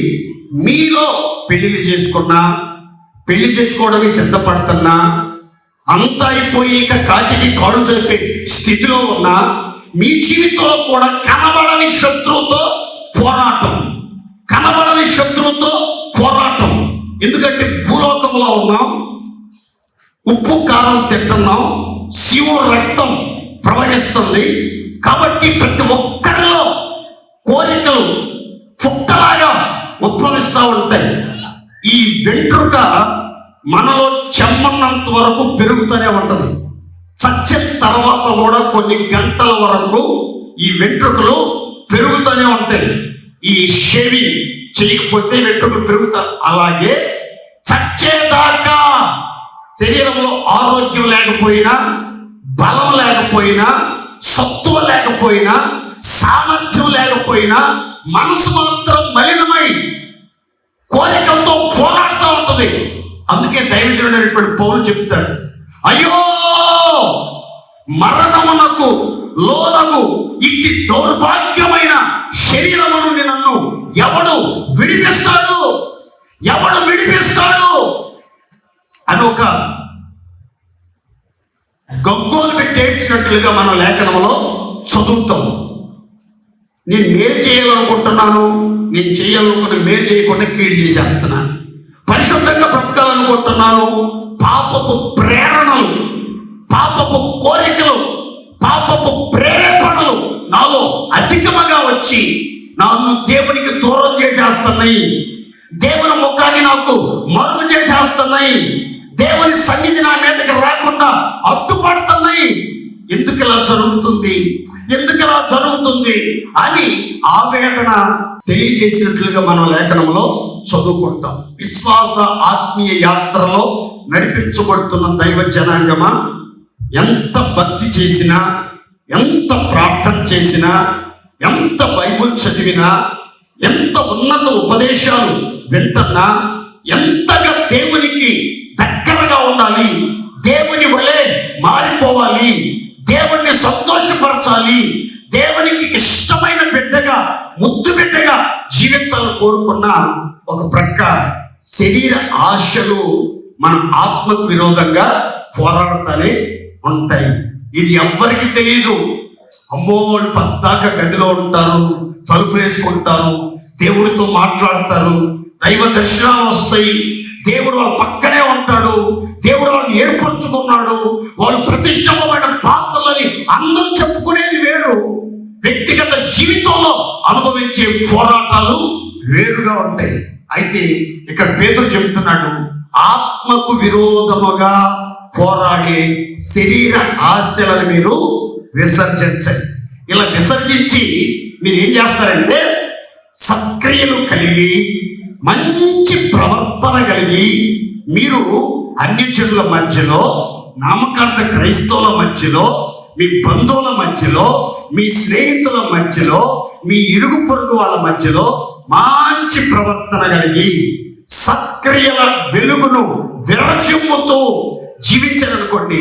ఎవరైతే అంతకు ముందు మిమ్మల్ని దుర్మార్గులని దూషించారో, దుర్మార్గులని వెలివేశారో, నీచంగా మాట్లాడారో, మీ పేరు చెడ్డదని కొట్టివేశారో, మీ మీద నిందలు మోపారో, మిమ్మల్ని అవమానానికి అప్పగించారో, మిమ్మల్ని అల్లరిపాలు చేశారో, వాళ్ళంతా ఒక రోజు రాబోతుంది. ఆ రోజు వచ్చినప్పుడు ఆ దర్శన జనమందు వాళ్ళలో ప్రతి వాడు మీ సత్క్రియలు చూస్తారు, మీ సత్ప్రవర్తన చూస్తారు. చూసి వాళ్ళు సిగ్గుపడిపోతారు, వాళ్ళు అవమానపడిపోతారు. మిమ్మును బట్టి దేవుని నామాన్ని వారు మహిమ పరుచుదురుగాక. సంతోషం చెప్పండి గట్టిగా హల్లెలూయా. ఎప్పుడు ఈ ప్రక్రియ జరుగుతుంది? రెండు కోణాల్లో ఈ వాక్యాన్ని మీరు వినాలి. ఎవరైతే ఆత్మకు విరోధంగా పోరాడే శరీరాశలను విసర్జించి సత్క్రియలు, సత్ప్రవర్తన, సద్భక్తి, మంచి సాక్ష్యం కాపాడుకుంటూ మంచి ప్రవర్తన కలిగి, నీతి ప్రవర్తన కలిగి, పాపం జోలికి పోకుండా పవిత్రత వైపు పరుగులు తీస్తారో వాళ్ళ జీవితంలో ఒకటి దూషించిన దుర్మార్గులంతా సిగ్గుపడిపోతారు. రెండవది వాళ్ళే మన క్రియలు, మన ప్రవర్తన, మన నడవడిక, మన భక్తి, మన ప్రార్థన, మన సాక్ష్యం గమనించి మనల్ని బట్టి దేవుని నామాన్ని మహిమపరచుదురుగాక. గట్టిగా హల్లెలూయా. విశ్వాస యాత్రలో నడిపించబడుతున్నారు, ప్రభువు నమ్ముకున్నారు, మారు మనసు పొందారు, బాప్తిస్మం తీసుకున్నారు, పెళ్లి చేసుకున్నారు, ఆ తర్వాత పిల్లలు కూడా కలిగారు. కలిగిన తర్వాత భార్యాభర్తలందరూ భక్తిగా మందిరానికి వెళ్తున్నారు, వాక్యం వింటున్నారు, నమ్మకస్తులుగా నడిపించబడుతున్నారు, ఆదర్శవంతమైన దంపతులుగా జీవించాలని కోరుకుంటున్నారు. ఇలా కోరుకుంటా ఉన్నప్పుడు భర్తకి మీరు ఎంత నమ్మకంగా జీవిస్తున్నారు? ఇప్పుడు భర్తకి తెలియకుండా సెల్ ఫోన్లో పెళ్లి కాకముందు వేరే కుర్రోడుతో కనెక్షన్ పెట్టుకుని, మరలా వాడు గుర్తొచ్చి వాడి నెంబర్ తెలుసుకుని వాడితో మరలా కార్యక్రమాలు కొనసాగిస్తూ ఉంటే ఏదైనా ఒక రోజు భర్తకి తెలియకుండా ఉంటుందా? తెలిస్తే నీ కాపురం ఏమైపోద్ది, నీ భవిష్యత్తు ఏమైపోద్ది, నీ జీవితం ఏమైపోద్ది? భర్త అర్థం చేసుకుంటాడని ఎలా అనుకుంటావు? భర్తకు వచ్చే రోషం మామూలు కాదని రాస్తుంది బైబిల్లో. కాబట్టి ఎంతో మంది చేతులారా కుటుంబ వ్యవస్థని పాడు చేసుకుని భర్త ప్రేమని దూరమై, పిల్లలకి దూరమై, చిన్న వయసులోనే కన్నీటి మధ్యలో కాలాన్ని గడపడానికి కారణం ఏంటంటే శరీరంలో చెలరేగే కోరికలను విసర్జించలేక, ఆశని చంపుకోలేక జీవిస్తున్నారు. నా రెండు చేతులు జోడించి చెప్తున్నాను, మీ కోరికలను చంపుకునేంత వరకు, మీ ఆశలను చంపుకునేంత వరకు, మీ శరీర ఇచ్చలను విసర్జించేంత వరకు మీ కుటుంబం బాగుపడదు, మీ జీవితం కట్టబడదు, మీరు దీవించబడరు. అనేకులు దీవెనకరంగా ఉండలేదు. మీరు దీవించబడాలి, మీరు స్థిరపరచబడాలి, మీ కుటుంబం కట్టబడాలి, నిండు నూరేళ్లు ఆశీర్వాదకరంగా జీవించాలంటే శరీరంలో చెలరేగే కోరికలన్నిటినీ వెంటనే అణిచేస్తా ఉండాలి, చంపుతా ఉండాలి, వాటిని విసర్జించి వాటికి దూరంగా పారిపోవాలి. దేవుని స్తోత్ర. యవ్వనస్తుడా, నీ యవ్వనేచ్ఛలను విడిచి దూరంగా పారిపో. దేవుని స్తోత్ర. ఎక్కడ దాకా పారిపోవాలయ్యా? ప్రభువునకు ప్రార్థన చేయవారు ఎక్కడున్నారో అక్కడికి వెళ్ళి పవిత్ర హృదయాలే ప్రభువుకు ప్రార్థన చేస్తున్నారే వాళ్ళతో కలిసి నీతిని, ప్రేమని, సమాధానాన్ని వెంటాడటానికి అంతవరకు పారిపో. పవిత్ర హృదయంతో ప్రార్థన చేసుకుని శరీర ఇచ్చల నుండి దూరంగా ఎవరైతే పారిపోతారో వాళ్ళ క్రియలు చాలా బాగుంటాయి, వాళ్ళ ప్రవర్తన చాలా బాగుంటుంది, వాళ్ళ సాక్ష్యం చాలా బాగుంటుంది, వాళ్ళ భక్తి చాలా బాగుంటుంది, వాళ్ళ ప్రార్థన చాలా బాగుంటుంది, వాళ్ళ జీవితం చాలా బాగుంటుంది. వాళ్ళు అనేకులకు స్ఫూర్తిదాయకంగా నిలిచి వర్ధిల్లుదురుగాక. మీకు వివరంగా చెప్తాను చూడండి. అన్న వాళ్ళ ఆయన పేరు ఏం పేరు? బైబిల్లో అన్న ఉంది కదా, సమూయేలు వాళ్ళ అమ్మ ఎలక్కనా? ఓకే. ఆమెకి ఇద్దరు కొడుకులు ఉన్నాడు. వాళ్ళ పేర్లు ఏంటి? మహలోను, కిల్యోను. మహలోను, కిల్యోను. జాగ్రత్తగానే. బెత్లెహేములో కరువు వచ్చింది, వీళ్ళింట్లో రాలా, వీళ్ళింట్లో సర్వ సమృద్ధి ఉంది. ఆ బెత్లెహేములో కరువు వస్తే ఎల్కానా తన భార్య అయిన అన్నాని ఇద్దరు కొడుకులు తీసుకుని ఎక్కడికి వెళ్ళాడు? మాకేం తెలుసు పాస్టర్ గారు, మమ్మల్ని ఎందుకు పాస్టర్ గారు ఎంత ఇబ్బంది పెడతారు అన్నాడు. చూస్తున్నారు మీరు నన్ను. మీరు ఎంత ఇబ్బంది పడినా నేను మాత్రం చెప్పేదాకా వదిలిపెట్టలే. అది మాత్రం వస్తాం. దేవుడి స్తోత్రం చెప్పండి గట్టిగా. హల్లెలూయా. ఎక్కడికి వెళ్ళారు? మోయాబు దేశానికి వెళ్ళారు. వెళ్ళిన కొద్ది కాలానికే ఎల్కానా చచ్చాడు. ఏమైపోయాడు? చచ్చాడు. ఆ తర్వాత ఇద్దరు కొడుకులకి అప్పటికే బుద్ధి రాలేదు అమ్మకి. అప్పటికన్నా కొడుకులు తీసుకుని ఆ బెత్లెహేముకి వచ్చేద్దామన్న ఆలోచన రాలేదు, అక్కడే ఉంది. 10 సంవత్సరాల తర్వాత కొడుకులు కూడా పెళ్లి చేసింది. పెళ్లి చేస్తే పిల్లలు పుట్టకముందే ఇద్దరు కొడుకులు కూడా పాడి కట్టాల్సిన పరిస్థితి వచ్చింది. ఇద్దరు కొడుకులకి పాడి కట్టేశారు. ఇప్పుడు ఆ ఇంట్లో 3 వైదవ్య వస్త్రాలు ధరించినటువంటి విధవరాళ్ళు ఉన్నారు. పెద్ద నయోమి, రూతు, ఆ తర్వాత వార్ప. ఆ తర్వాత ఈమెకి ఒక వార్త తెలిసింది. ఆ దుఃఖంలో ఉన్నప్పుడు దేవుడు బెత్లెహేమును దర్శించాడు. అక్కడ ఆహారం పుష్కలంగా దొరుకుతుంది, ప్రజలు కళకళలాడుతా బ్రతుకుతున్నారని. వెంటనే ఈమెకి బెత్లెహేముకి వెళ్ళాలని ఆలోచన వచ్చింది. ఇద్దరు కోడలను పిలిచి చెప్పింది, అమ్మాయిలు, నేను నా దేశానికి వెళ్ళిపోతున్నాను, మీరిద్దరూ మంచి వయసు మీద ఉన్నారు, చక్కగా పెళ్లి చేసుకుని పిల్లల్ని కనండి. మీరు నా మీద, చచ్చిపోయిన నా బిడ్డల మీద దయ చూపినట్లుగా దేవుడు మీ మీద దయ చూపిస్తాడు. చక్కగా మీకు మంచి భర్తలు వస్తారు, మీ కుటుంబాలు బాగుంటాయి, మీరు మంచిగా సంతానవంతులై ఆశీర్వాదకరంగా జీవించండి అని బలపరచడానికి ప్రయత్నం చేసింది. ఇద్దరు ఏడ్చారు. ఆ తర్వాత వార్త అట్లాగే ఆంటీ అని చెప్పి వందనాలు చెప్పేసి వెళ్ళిపోయింది. మరి పెళ్లి చేసుకుందో లేదో, పిల్లల్ని అందో లేదో, అది చరిత్ర ఏంటో మనకు తెలియదు. ఈ అమ్మాయి చూడండి, రూతు మాత్రం వాళ్ళ అత్త దగ్గరికి వచ్చి అంటుంది, అత్తమ్మా నీ దేవుడే నా దేవుడు, నీ జనమే నా జనం, మరణం తప్ప నిన్ను నన్ను ఎవ్వరు కూడా వేరు చేయడానికి వీల్లేదు అని శరీర ఆశలను విసర్జించి ప్రాచీన స్వభావమును దాని క్రియలతో కూడా విసర్జించి యవ్వన ప్రాయములో కోరికలను చంపుకుని తన అత్తతో కూడా బెత్లెహేము దేశానికి జీవము గల దేవుని ప్రజలుండే ప్రాంతానికి బయలుదేరి వచ్చేసింది.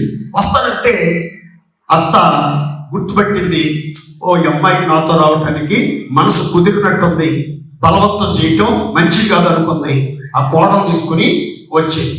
వచ్చిన తర్వాత ఆ ఊళ్ళో వాళ్ళంతా వచ్చారు, నయోమి వచ్చింది, నయోమి వచ్చింది, నయోమి వచ్చింది. వాళ్ళ మాటలన్నీ ఎక్కడ లేని కోపం వచ్చింది. నన్ను కనుక ఇంకొకసారి నయోమి అన్నారంటే మర్యాద పడుతుంది మీకు. నయోమి అంటే అర్థం ఏంటంటే మాధురి అని అర్థం. నయోమి అంటే అర్థం ఏంటి? మాధురి అని అర్థం. కానీ అమ్మగారు అంటుంది, నన్ను మాధురి అనమాకండి, నన్ను చేదు మారా అని పిలవండి. నేను సమృద్ధిగా వెళ్ళాను, ఇప్పుడు రిక్త హస్తాలతో వచ్చాను అని చెప్పింది. ఆ తర్వాత ఈ కోడల పిల్ల ఆ అత్తను పోషించడానికి, తను పోషించబడటానికి ఒక పొలంలోనికి పరిగెరుకోవటానికి వెళ్ళి, పరదేశంలో ఆ ఇజ్రాయేలీల పొలాల్లో, బెత్లెహేము పొలాల్లో పరిగె ఏరుకోవచ్చు. పరిగ ఏరుకునేటట్లుగా వదిలిపెడతారు. పనుల మధ్యలో పడి వదిలిపెడతా ఉంటారు, అక్కడక్కడ వాటన్నింటినీ ఏరుకోవచ్చు. అలా ఏరుకోవటానికి వెళ్తే ఓ రోజు ఆ ఆసామి ధనవంతుడు, బలవంతుడు, ఐశ్వర్యవంతుడైనటువంటి బోయను చూశాడు. ఎవరైనా కొత్త కనబడుతుంది అన్నాడు. అంటే వాళ్ళు చెప్పారు, ఏమండి నయోమితో కూడా మోయాబు దేశము నుంచి వచ్చినటువంటి యవ్వనస్తురాలైనటువంటి రూతు అని చెప్పారు. దేవుడి స్తోత్రం చెప్పండి గట్టిగా. హల్లెలూయా. ఆ అమ్మ యవ్వనస్తురాలు మోయాబు దేశాన్ని విడిచిపెట్టింది, జన్మభూమిని విడిచిపెట్టింది, తల్లిదండ్రులను విడిచిపెట్టింది, తాను ఎరగని ప్రజల మధ్యలోనికి, తాను ఎరుగని దేశస్తుల మధ్యలోనికి పరదేశిగా, పరవాసిగా, యాత్రికురాలిగా, అతిథిగా మన ప్రాంతానికి వచ్చింది అని చెప్పారు. ఆ తర్వాత ఆ అమ్మాయిని చూసి బోయజ్ అన్నాడు, అమ్మాయి ఈ పొలంలోనే మా పరిగెత్తెల మధ్యలో పరిగెరుకుంటూ ఉండు. ఇదిగో నిన్ను ముట్టవద్దని యవనస్తులకి ఆజ్ఞాపించాను, ఆమెను అవమానపరచొద్దని కోయివారితో నేను సెలవిచ్చాను. ఇదిగో నిన్ను ఎక్కడ కూడా అవమానపరచడం కానీ, గద్దించడం కానీ, ముట్టడం కానీ జరగదు ఈ పొలంలో ఉన్నంతకాలం. 3 మాటలు అక్కడ రాయబడ్డాయి రూతు గురించి.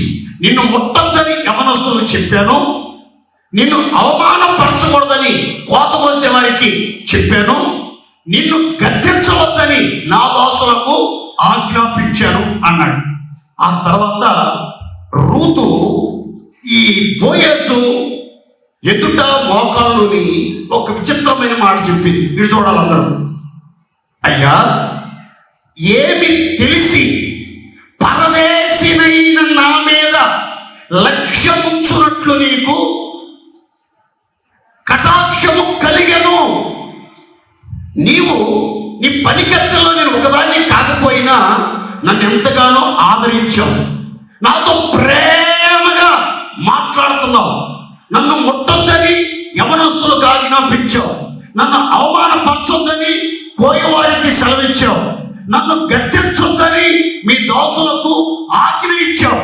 నా మీద ఎంత శ్రద్ధ, ఎంత బాధ్యత తీసుకోవడానికి కారణం ఏంటి? నేను ఒక పరదేశిని అంటే అప్పుడు బోయజ్ చెప్పిన మాట చదువుతుంటే నా వెంట్రుకలు నిక్కబొడిసినాయండి. ఏమన్నా తెలుసండి?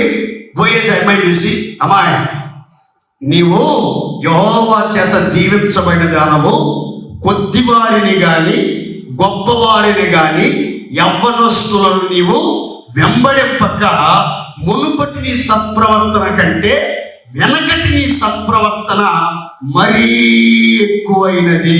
దేవునికి స్తోత్రం.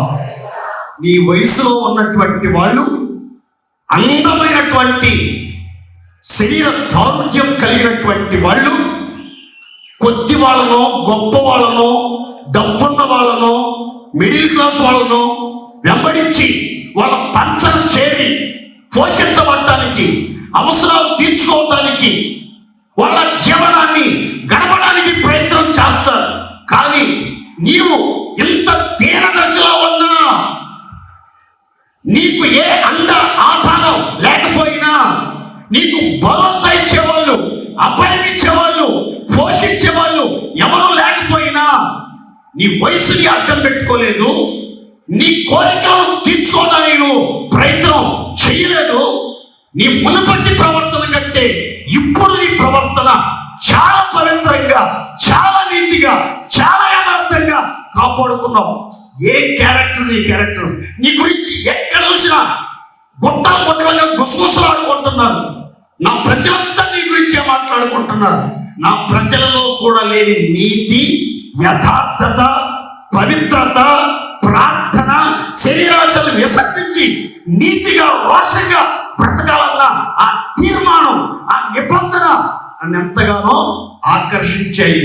నువ్వు దేవుడు నిన్ను దీవిస్తాడు, భయపడబాకు, నువ్వు చెప్పిందంతా నీకు చేస్తాను, దేవుడు నిన్ను బహుగా ఆశీర్వదిస్తాడు, యెహోవా రెక్కల కింద నువ్వు సురక్షితంగా ఉంటావు, ఆయన నీకు సంపూర్ణ బహుమానం దయచేయునుగాక.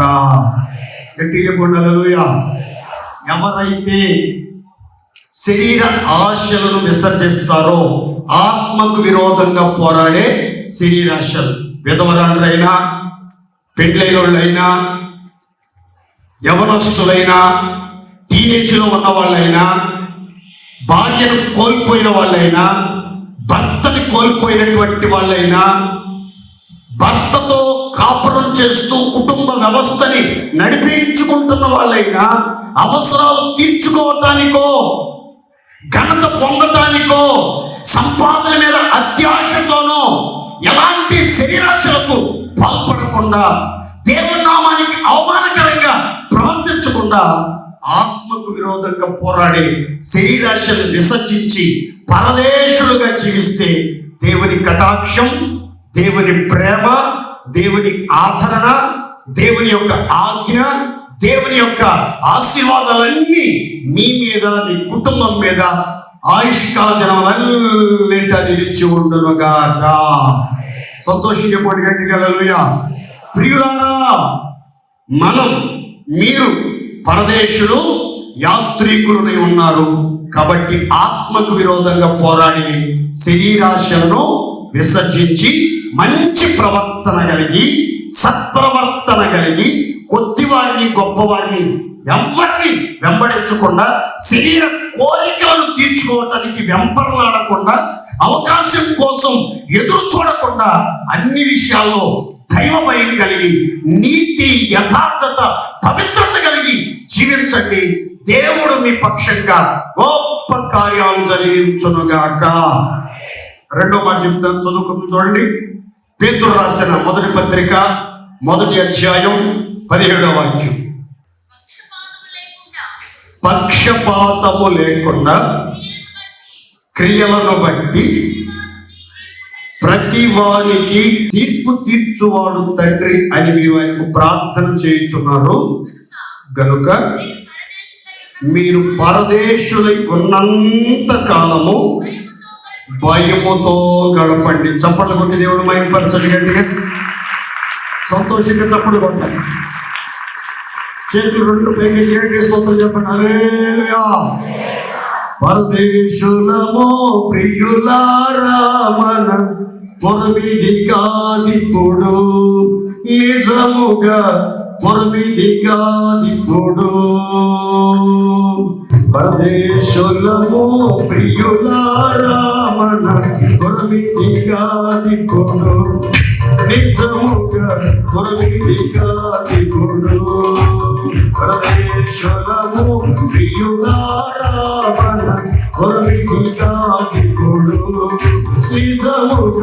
కొరిమిది కాదికుడు మెడలు మీదెలు మేలకు సరుకులు మెడలు మీదెలు మేలకు సరుకులు పడగి కనబడవు నిజముగా పడగి కనబడవు మెడలు మీదెలు మేలకు సరుకులు పడగి కనబడవు నిజముగా పడగి కనబడవు పరదేశులకు ప్రియులారా మన కొరిమిదిగా దిగును నిజముగా కొరిమిదిగా దిగును. హల్లెలూయా. సంతోషంగా పలకండి. హల్లెలూయా. రెండో మాట జాగ్రత్తగా వినండి. పేతురు చెప్తున్నటువంటి చక్కని మాట, పక్షపాతము లేకుండా క్రియలను బట్టి తీర్పు తీర్చువాడు తండ్రి అని మీలో ప్రతి ఒక్కరూ ఆయన ప్రార్థన చేస్తున్నారు.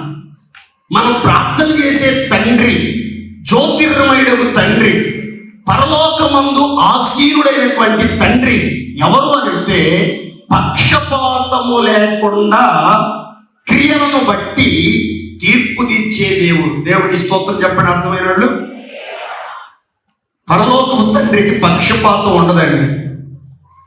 పక్షపాతం ధనవంతులని, దరిద్రులని, గొప్పోళ్ళని, అల్పులని, అగ్రకులస్తులని, దళితులని, చదువుకున్న వాళ్ళని, చదువు లేని వాళ్ళని, బాగా ఖర్చు పెట్టి వాళ్ళని, అసలు పరిచర్య అంటే బాధ్యత లేకుండా ప్రవర్తించే వాళ్ళు, ఇలాంటి పక్షపాతం ఏది ఉండదు.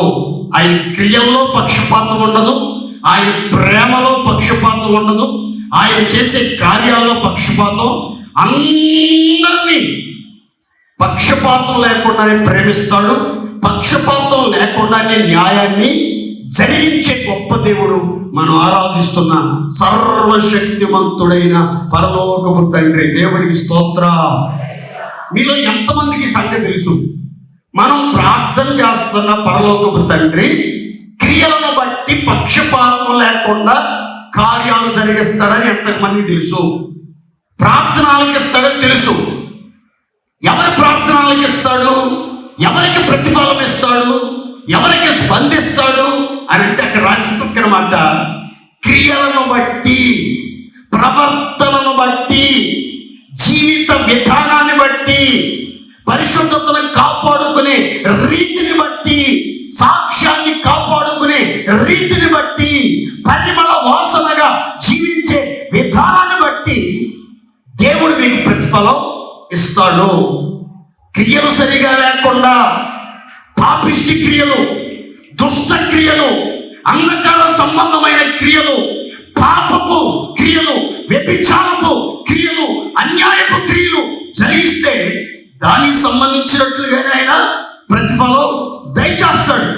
న్యాయంగా, నీతిగా, పవిత్రంగా, యథార్థంగా, రోషంగా ప్రభు కోసం నిలబడితే ఆ క్రియలకు తగిన ప్రతిఫలం ఇవ్వటానికి ఆయన పక్షంగా ఉంటాడు. ఈ సంగతిని గుర్తుపట్టి మందిరానికి వచ్చి ప్రార్థన చేసే వాళ్ళంతా ఏం చేయాలని రాసిందంటే బైబిల్లో, భూమి మీద పరదేశులై ఉన్నంత కాలం ఎలా గడపాలంట? భయముతో. చెప్పండి గట్టిగా. మనం భూమి మీద పరదేశులమై ఉన్నంత కాలం ఎలా గడపాలి? మనం ముందే చెప్పాను మీకు, మన దేశం ఇది కాదు, మనం అన్య దేశంలో ఉంటున్నాం, పరదేశంలో ఉంటున్నాం, యాత్ర చేస్తున్నటువంటి ప్రజలం, అతిథులం మాత్రమే అని చెప్పారు. కాబట్టి మనం అతిథులుగా ఉన్నంత కాలం ఒక హోటల్లో ఒక వ్యక్తి దిగాడు. ఆ వ్యక్తికి తెలుసు ఆ హోటల్ ఖాళీ చేసి వెళ్ళాలి. 5 రోజులు 10 రోజులు తీసుకున్నాడు ఆ హోటల్. ఆ తర్వాత హోటల్ని ఖాళీ చేయాలి. హోటల్ అక్కడే ఉంటుంది, కానీ అతను ఉండటానికి వీలేదు. కారణం ఏంటంటే అతను గెస్ట్. మీ ఇంటికి గెస్ట్లు వచ్చారు, 2 రోజులు 3 రోజులు ఉంటారు, వాళ్ళ పని అయిపోగానే తిరిగి వెళ్ళిపోతారు. ఒక పార్టీలో పాల్గొనడానికి ఒక సెలబ్రిటీని పిలిచారు, వచ్చాడు. అందరికి హాయ్ చెప్పాడు. అతని కార్యక్రమం అయిపోగానే అతను వెళ్ళిపోవాలి. అక్కడే ఉంటారండి, కుదరదు. ఇక్కడ నా అభిమానులు ఎక్కువ ఉన్నారండి, కుదరదు అక్కడ. అలాగే మనం భూమి మీద పరదేశంలో పోయినంత కాలం ఎలా గడపాలంటే భయముతో గడపాలి. దేవుని స్తోత్రం చెప్పండి గట్టిగా. నా పెద్ద పాస్టర్ గారు ఎప్పుడు చెప్తూ ఉండేవాడు, భయం లేని కోడి బజార్లో గుడ్డు పెట్టిందంట. ఎక్కడ? బజార్లో గుడ్డు పెట్టిందంట. కొంతమందికి భక్తి ఉంటుంది, ప్రార్థన ఉంటుంది, ప్రేమ ఉంటుంది, బైబిల్ వాక్యాన్ని కంఠస్థం చేస్తారు, ఎప్పుడు తెల్లబట్టలు వేసుకునే తిరుగుతూ ఉంటారు, ఎప్పుడు శుద్ధి శుద్ధి శుద్ధి శుద్ధి శుద్ధి అని శుద్ధి కొట్టుకుంటూ తిరుగుతారు. కానీ దైవ భయం కనబడదు. అసలు దైవ భయం కనబడదు. దేవుని నమ్ముకున్న బిడ్డల్లో, అణువణువుల్లో, పరమాణువుల్లో దేవుని భయం ఇంకిపోవాలి పూర్తి స్థాయిలో. దేవుని స్తోత్రం కలుగును గాక. బైబిల్ అంటుంది దేవుని భయం ఎవరైతే కలిగి ఉంటారో వాళ్ళు పరిశుద్ధతను సంపూర్తి చేసుకుంటారు. దేవుని భయం అనేది మందిరానికి వచ్చినప్పుడు సేవకుల మధ్యలో, నాయకుల మధ్యలో, పరిచయస్తుల మధ్యలో, భక్తుల వివేశంలో ఉన్న వాళ్ళు కనబడినప్పుడు ప్రదర్శించేది కాదు. భయం అనేది బైబిల్ చెప్తుంది, నిత్యము భయము కలిగి ప్రవర్తించువాడు ధన్యుడు, తన హృదయంలో కఠినపరుచుకునేవాడు కీడులో పడిపోతాడు. ఎంతో మంది కీడులో పడుతున్నారు, ఎంతో మంది అపవాది గురిలో పడిపోతున్నారు, ఎంతో మంది నాశనకరమైన జగట ముద్దులో చిక్కుకుపోతున్నారు, ఎంతో మంది గుంటలో పడిపోతున్నారు, ఎంతో మంది అదో పాతాళానికి అణగదొక్కబడుతున్నారు. ఎంతో భక్తి ఉండేవాళ్ళు, ఎంత నీతి ఉండేవాళ్ళు, ఎంత ప్రార్థన, ఎంత మోకాళ్ళ జీవితం, ఎంత బాగుంది. కానీ దైవ భయం లేని కారణాన్ని బట్టి, నిత్యము భయము లేకుండా ప్రవర్తించారు కాబట్టి కీళ్ళలో పడిపోయారు, అపవిత్రతలో పడిపోయారు, అవిధేయతను బట్టి పడిపోయారు, విశ్రాంతిలోకి వెళ్లకుండా పడిపోయారని బైబిల్ గ్రంథం చెప్తుంది. నా మాట నుండి ఈ సందేశాలు వింటున్నటువంటి మీరు ఏ ఒక్కరు కూడా కీడులో పడకూడదు, ఆపదలో పడకూడదు, అపవాది గురిలో పడకూడదు, శాపములో పడకూడదు, నాశనకరమైన గుంటలో పడకూడదు, జిగటగల దొంగ ఊబిలో పడకూడదు, అంతులేని అగాధంలో పడిపోకూడదు. అందరూ కూడా యథార్థంగా నిలిచి సంపూర్ణ పరిశుద్ధత కలిగి, శరీరానికి ఆత్మకు కలిగిన కల్మషం నుంచి పవిత్రపరుచుకుని దేవుని ఎదుట నిందారహితంగా, పరిశుద్ధులంగా, నిర్దోషులుగా నిలవబడుదముగాక. అలా నిలబడాలంటే పరదేశులై ఉన్నంత కాలం భూమి మీద ఎలా గడపాలంటే భయముతో గడపాలి. గట్టిగా చెప్పండి, ఎలా గడపాలి? ద్వితీయోపదేశకాండం 31వ అధ్యాయం 11 నుంచి 13 వచనాలు. ఏర్పరచుకొను స్థలమందు ఇశ్రాయేలీయులందరూ ఆయన సన్నిధిని కనబడి పర్ణశాలల పండుగ, బ్రాకెట్లో గుడారాల పండుగ ఆచరించున్నప్పుడు ఇశ్రాయేలీయులందరి ఎదుట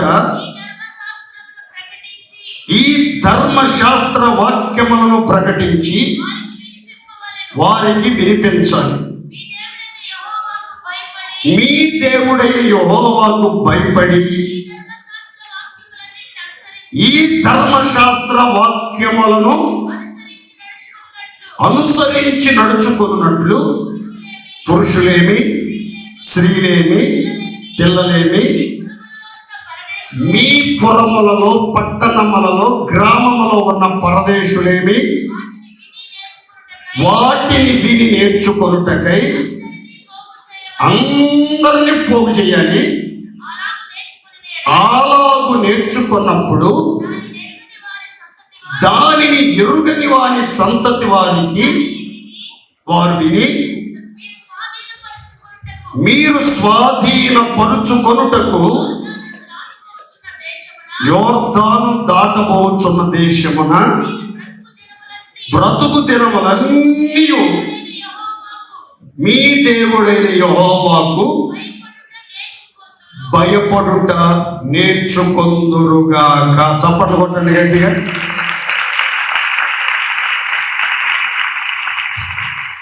మీకు వివరంగా చెప్తాను, తలపైకి చూడండి.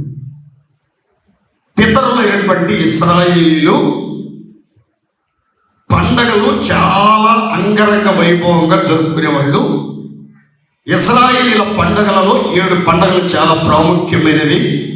ఆ పండగల్లో ఒక పండగ పేరు పర్ణశాలల పండగ. నోరు చెప్పండి గట్టిగా. అందరూ సంతోషం చెప్పాలి గట్టిగా. ఏ పండగ? పర్ణశాల పండగ. అంటే ఫీస్ట్ ఆఫ్ టాబర్నకల్, అంటే గుడారాల పండుగ. గుడారాల పండగ. ఈ పండగ 7 రోజులు జరిపేవాళ్ళు. ఎన్ని రోజులు? అందరూ చెప్పాలి గట్టి. ఎన్ని రోజులు? 7 రోజులు. ఈ పండగలో ఇశ్రాయేల్లో పుట్టిన వారందరూ తప్పనిసరిగా పర్ణశాలలోనే ఉండాలి, గుడారాలలోనే ఉండాలి. ఇల్లు వాకిలి విడిచిపెట్టి, హోటల్స్ విడిచిపెట్టి, వాళ్ళ భోజన వసతులు సౌకర్యాలు అన్ని విడిచిపెట్టి ఇశ్రాయేలీలో పుట్టిన మగాళ్ళు కానీ, పురుషులు కానీ, స్త్రీలు కానీ, చిన్నపిల్లలు కానీ, పరదేశులు కానీ, పనివాళ్ళు కానీ, దాసదాసీలు కానీ, లేవీలు కానీ అందరూ కూడా పర్ణశాలలోనికి వెళ్ళిపోవాలి. వెళ్ళి ఆ 7 రోజుల పాటు పర్ణశాలలో వాళ్ళు దేవుని సన్నిధిలో గడపాలి. అయితే జాగ్రత్తగా రండి. ఆ పర్ణశాల పండగలకు వెళ్ళినటువంటి ఇశ్రాయేల్ అందరికీ కూడా యాజకులు ఏం చేసేవాళ్ళు అంటే ధర్మశాస్త్ర వాక్యములను చదివి వాటిని అర్థమయ్యేటట్లుగా వివరించేవాళ్ళు. అందరూ ధర్మశాస్త్ర వాక్యాలు శ్రద్ధగా ఆలకించాలి, అంగీకరించాలి, వాటిని హృదయంలో భద్రం చేసుకోవాలి. ఎందుకు ఈ ప్రక్రియ అని అంటే, ఎవరైతే ఆ ధర్మశాస్త్ర వాక్యాన్ని వింటారో వారిలోనికి ఆటోమేటిక్గా దేవుని భయము అనేది వచ్చేస్తుంది. దేవునికి స్తోత్రం చెప్పండి గట్టిగా. వాక్యం ద్వారా భయం అనేది వచ్చేస్తుంది. ఓహో, మనం ఎలా ప్రవర్తించాలి, ఎలా ప్రవర్తించకూడదు, ఎలా మాట్లాడాలి, ఎలా మాట్లాడకూడదు, వీరితో సహవాసం చేయాలి, వీరితో సహవాసం చేయకూడదు, అవిశ్వాసంతో విచ్చోడిగా ఉండకూడదు, చీకటి సంబంధాలతో చేతులు కలపకూడదు, విగ్రహారాధికులతో కలిసి జీవితాన్ని వెళ్ళకొచ్చకూడదు. మనకంటూ ఒక ప్రత్యేకత ఉంది. మనం సర్వోన్నతుని కుమారులము, కుమార్తెలమై ఉన్నాం. ఇలాంటి ఒక ప్రత్యేకమైన ఉపదేశాలు, విలువైన సందేశాలు వినబడుతున్నప్పుడు మనలోకి భయం వచ్చేస్తుంది.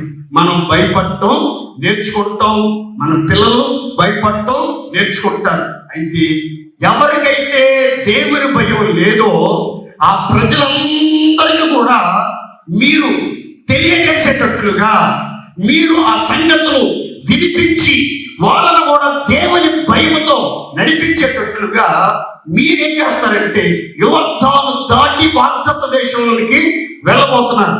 అక్కడ మీరు నివసించేంత కాలం, మీ ఆయుష్కాల దినములన్నిట తరతరాలలో మీరు జీవించినంత కాలం దేవునికి భయపడటం నేర్చుకోవాలి, మీ పిల్లలకి నేర్పించాలి. దానిని ఎరుగని సంతానానికి కూడా మీరు నేర్పించాలి. అంటే మీరు పర్ణశాలలో దేవుని వాక్యాన్ని శ్రద్ధగా విని భయభక్తులు నేర్చుకోవాలి. దేవునికి స్తోత్రం. గట్టి చెప్పండి హల్లెలూయా. వచ్చేవారు మరలా నేను గుడారాల పండుగ హెచ్చరిక చెప్పను, అందుకని ఈరోజు చెప్పేస్తాను. జాగ్రత్త ఏనండి. గుడారాల పండుగలకు ఇప్పుడు మనం ఎక్కడికి వెళ్తామంటే యెహోవా ఏర్పరచుకున్న స్థలానికి మనం పర్ణశాలల పండుగకి వెళ్ళబోతున్నాం. దేవునికి స్తోత్రం. ఎంతకు మునుపు యెహోవా ఏర్పరిచిన స్థలం గోరంట్ల. ఇప్పుడు గుడారాల పండుగలు జరగడానికి దేవుడు ఏర్పరిచిన స్థలం లేమల్లే హోసన్న దేవుని దయాక్షేత్రం. దేవునికి స్తోత్రం. అక్కడికి మనం వెళ్తున్నాం పండగ ఆచరించడానికి. అక్కడికి వెళ్ళిన మనం ఏం చేయాలి అంటే సాయంకాలం, ఉదయం ప్రార్థనలు ఎప్పుడు ప్రారంభమవుతాయో ప్రారంభ ప్రార్థనకు ముందుగానే మీ స్థలాలకు వెళ్ళిపోయి కూర్చోవాలి. ప్రార్థన అనగానే మోకాల మీద ఉంటాం. ఆరాధన అంటే చక్కగా ఆరాధన చేయటం, పాటలు పాడేటప్పుడు చక్కగా కలిసి పాడి చప్పట్లు కొట్టి ప్రభువుని ఆరాధించడం. ఎవరు వాక్యం చెప్తున్నా మీకు అర్థమైనా అర్థం కాకపోయినా, మీకు ఉపయోగపడినా ఉపయోగపడకపోయినా, మీ మనస్సు, మీ హృదయం, మీ దృష్టి ఒళ్ళంతా కళ్ళు చేసుకుని చక్కగా దేవుని మాటల మీద మీ ఫోకస్ పెట్టి శ్రద్ధగా భయభక్తులతో మీ వాక్యాన్ని విన్నట్లయితే దేవుని భయం మీ గుండెల్లోకి వచ్చేస్తుంది. దేవునికి స్తోత్రం. ఆ ప్రతిష్ట కలిగిన సేవకుల నోట వచ్చే మాటలు, జీవం కలిగిన మాటలు, పరిశుద్ధమైన మాటలు, అగ్ని జ్వాల వంటి మాటలు, బండను బద్దలు చేయగలిగిన మాటలు అనేకులను దర్శిస్తాయి.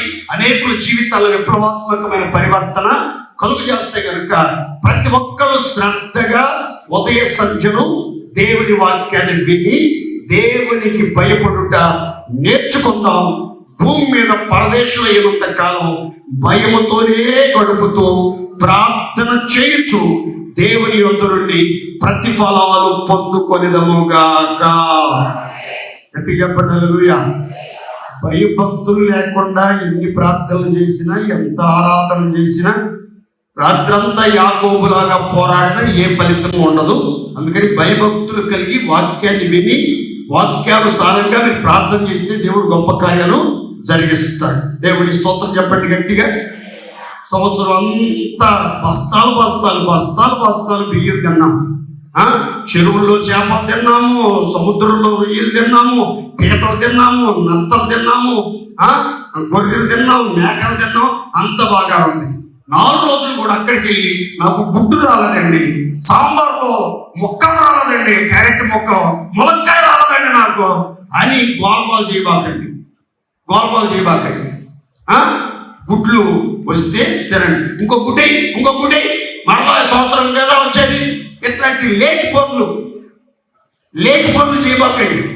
కొంతమందికి అలవాటు, అదేం బుద్ధులు అర్థమైంది, తృప్తి ఉండదు. ఇంట్లోనూ అంతే, మందిరంలోనూ అంతే, కూడా పండగకి వెళ్ళినది బుద్ధులు మారా.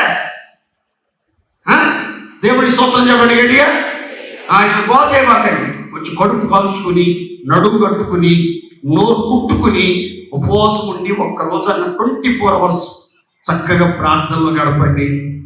భయంతో గడపండి. వాక్యం తలంచుకుని కన్నీరు గచ్చి ప్రార్థన చేసుకున్న కొత్త స్థలంలో దేవుని దృష్టి మీ మీద ఉంటుంది. భయపడే వారి మీద ఆయన కనికరం తరతరములో నిలిచి ఉండునుగాక. 3వ మాట, హెబ్రీ పత్రిక 11వ అధ్యాయం 13వ వచనం. వీరందరూ ఆ వాగ్దాన ఫలము అనుభవింపకపోయినను దూరము నుండి చూచి వందనము చేసి తాము భూమి మీద పరదేశులమును యాత్రికులమై ఉన్నామని ఒప్పుకొని విశ్వాసము గలవారై మృతి పొందిరి. చప్పట్లు కొట్టండి గట్టిగా.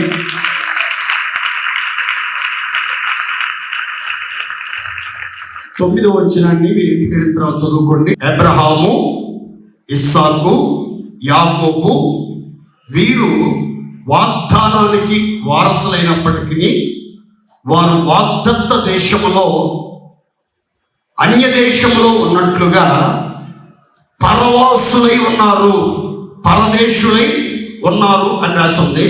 13వ వచనం చూసరికి వీరందరూ ఆ దేశాన్ని దూరం నుండి చూచి భూమి మీద పరదేశులము యాత్రికులమై ఉన్నామని నోటితో ఒప్పుకొని హృదయమందు విశ్వసించి విశ్వాసము గలవారై మృతి పొందారు అనే ఒక మాటను మీరు గమనిస్తారు. తలల పైకి చూడండి. కొన్ని విచిత్రమైన వింత మాటలు చెప్తాను చూడాలి. అందరూ విచిత్రమైన వింత మాటలు చెప్తాను చూడండి. మీరు చాలాసార్లు విన్నాయే, ఇప్పుడు సందర్భం వచ్చింది కానీ కొత్తగా వింతగా చెప్తున్నాను, అంతే, అంతమించేవి. ఇప్పుడు అబ్రహాము బయలుదేరి వచ్చేటప్పుడు ఎలా వచ్చాడని రాస్తుందంటే బైబిల్లో, పాదము పట్టునంత భూమి అయినను అతనికి స్వాస్థ్యంగా ఇయ్యబడలేదు అని రాయబడి, ఆ తర్వాత దేవుని పిలుపు మేరకు లోబడి వచ్చిన తర్వాత లోతు కుటుంబము, అబ్రహాము కుటుంబము లోతు కాపరులు, అబ్రహాము కాపరులు, లోతు ఆస్తి అబ్రహాము ఆస్తి కలిసి నివసించుటకు వారి ఆస్తి విస్తారమై ఉన్నందున వాళ్ళు కలిసి నివసించలేక పోయారు. ధనవంతులయ్యారు, బహుగా ఆశీర్వదించబడ్డారు. ఆ వెండి బంగారాలు, మందలు, దాసదాసీలు కలిగి జీవించారని రాసి ఉంది కదా. అయితే మరలా బైబిల్లో ఏమని రాసి ఉంటుంది అని అంటే, అబ్రహాము దినములలో కరువు రాగా అని ఉంటుంది. ఓకేనా? తర్వాత ఇస్సాకు గురించి మనం చదువుకుంటాం. ఇస్సాకు ఎవరి కుమారుడు అంటే అబ్రహాము కుమారుడు. ఈ ఇస్సాకును గురించి ఎలియాజరు పరిచయం చేసేటప్పుడు ఏం చెప్పాడంటే, ఇస్సాకు ఒక్కడే కొడుకండి అబ్రహాం గారికి. అతను వృద్ధాప్యంలో దేవుడు అబ్రహాం గారిని బహుగా ఆశీర్వదించాడు. అతనికి కలిగిన యావదాస్తి అతని కుమారుడికి ఇచ్చాడు అని చెప్పాడు. మరి కొంతకాలాన్ని గమనిస్తే మనం ఇస్సాకు జీవితంలో కరువు సంభవించగా అతడు గెరారులో గుడార నివాసి పరవాసిగా ఉన్నాడు అనే మాటలు మీరు గమనిస్తారు. ఇప్పుడు అబ్రహాము ధనవంతుడే, ధనవంతుడు పుట్టిన కొడుకు ధనవంతుడు అవుతాడు, కానీ దరిద్రుడు ఎందుకు అవుతాడు? పేదోడు ఎందుకు అవుతాడు? ఏమీ లేని రక్త హస్తాలతో ఎందుకు నిలబడతాడు? ఎప్పుడైనా ఆలోచించారా అని అంటే, బైబిల్ చెప్పే మాట ఏంటంటే, అబ్రహాం కానీ, ఇస్సాక్ కానీ, ఇశ్రాయేలు కానీ, మోషే కానీ, దావీదు కానీ, మన పితరులంతా కూడా వాళ్ళు భూమి మీద ఉన్నంత కాలం పరదేశులము, యాత్రికులము అని ఒప్పుకుని విశ్వాసంతోనే జీవించారట, విశ్వాసంతోనే బ్రతికారట. అందుకని బైబిల్ చెప్తుంది, నీతిమంతులు విశ్వాసం మూలంగా బ్రతుకుతారు. వాళ్ళ యొక్క జీవన ఆధారం విశ్వాసం. విశ్వాసం, విశ్వాసమే ఊపిరిగా, విశ్వాసమే ప్రాణముగా, విశ్వాసమే ధ్యాసగా, విశ్వాసమే గురిగా, విశ్వాసములకు కర్తయు దాన్ని కొనసాగించువాడైన యేసు మీదే గురి నిలిపి విశ్వాస యాత్రలో వాళ్ళు నడిపించబడ్డారు. వీళ్ళ కోసం ఎన్నో వాగ్దానాలు ఉన్నాయి. వీళ్ళు వాగ్దాన దేశానికి వెళ్తున్నారు. అయితే వీళ్ళంతా ఆ దూరదేశాన్ని చూసి వీళ్ళంట విశ్వాసంతో ఒప్పుకున్నారట, మేము పరదేశులమి, యాత్రికులమని. దేవుని స్తోత్రం చెప్పండి గట్టిగా. ఇక్కడ పౌలు ఒక వేదాంతం చెప్తున్నాడు. పౌలు ఏమని చెప్తున్నాడంటే, వారు తమ స్వదేశమును జ్ఞాపకమందు ఉంచుకున్న ఎడల మరలా అక్కడికి వెళ్ళటానికి వారికి వీలు కలుగుతుంది. కాబట్టి వారు శ్రేష్టమైన దేశమును అనగా పరలోక సంబంధమైన దేశమును వారు కోరుకున్నారు. కాబట్టి దేవుడు వారి దేవుడునని అనిపించుకోవటానికి సిగ్గుపడడు. దేవుడు వారి కోసం పునాదులు కలిగినటువంటి ఒక పట్టణాన్ని ఆయన శిల్పిగా, నిర్మాణకుడుగా ఉండి తన స్వహస్తాలతో సిద్ధపరుస్తా ఉన్నాడు. దేవునికి స్తోత్రం. యేసుక్రీస్తు గారు ఓ చక్కని మాట చెప్పారు. ఏమంటే, నేను తండ్రి యొద్ద నుండి వచ్చాను, నేను తండ్రి యొద్దకు వెళ్ళిపోతున్నాను. అంటే యేసుక్రీస్తుకు తెలుసు భూలోకానికి ఒక పని మీద వచ్చాడు. అయితే ఆయన దేశం పరలోకం, పరలోకంలో శ్రేష్టమైనటువంటి పట్టణం, శ్రేష్టమైన స్థలానికి వెళ్ళిపోవాలని. అలాగే అబ్రహాం, ఇస్సాకు, ఇజ్రాయేలు, మోషే, దావీదు వీళ్ళంతా కూడా శ్రేష్టమైన పరలోక సంబంధమైన దేశాన్ని వాళ్ళు కోరుకున్నారు. వాళ్ళు దూరం నుంచి ఆ దేశాన్ని చూసి వాళ్ళు చాలా సంబరపడిపోయి వాళ్ళు, మేము భూమి మీద పరదేశులం, యాత్రికులం, అదిగో మా దేశం, అదిగో దూరదేశం, మేము ఆ దేశ నివాసులం అని, మేము నిలవరమైన పట్టణం మాకు ఇక్కడ లేదు, ఉండబోదాని కోసం మేము వెతుకుచున్నాం, దానికోసమే యాత్ర చేయించున్నాం, అలసిపోకుండా సొమ్మసిలిపోకుండా నా నాటికి బలాభివృద్ధి పొందుచు యాత్ర చేస్తాం, మేము సియోనులో దేవుని సన్నిధిలో కనబడాలి అనే కోరికతో వాళ్ళు విశ్వాస సంబంధమైన యాత్ర చేశారు. వాళ్ళు పరలోక యాత్రలో పరదేశులు ప్రయాణాన్ని కొనసాగించారు. ఎన్ని ఉన్నా దాని మీద వాళ్ళు ఆధారపడలేదు, కేవలం విశ్వాసం మీద ఆధారపడి జీవించారు. దేవుడి స్తోత్రం చెప్పండి గట్టిగా. లోకంలో దేవుడు మీకు ఎన్ని ఇచ్చినా, ఎన్ని విలువైన ఆస్తిపాస్తులు ఇచ్చినా, స్థలాలు, పొలాలు, వెండి, బంగారం, మనులు, మాణిక్యాలు, సిరి సంపదలు, పదవి, పదవి మీద కూడు, ఇన్ని ఉన్నా సరే మీ ఫోకస్ అంతా కూడా ఆ స్వదేశం మీదే ఉండాలి, పరలోక సంబంధమైన దేశం మీదే ఉండాలి, శ్రేష్టమైన దేశం మీదే ఉండాలి. ఆ దేశాన్ని మీరు నిదానించి చూడాలి, ఆ దేశాన్ని మీరు చూస్తూ ముందుకి సాగాలి. నేను భూమి మీద ఒక యాత్రికులను, నేను పరదేశిని, నేను అతిథిని, పరవాసిని అని మీరు ఒప్పుకోవాలి. ఒప్పుకొని అప్పుడప్పుడు పాడుకుంటూ ఉండాలి.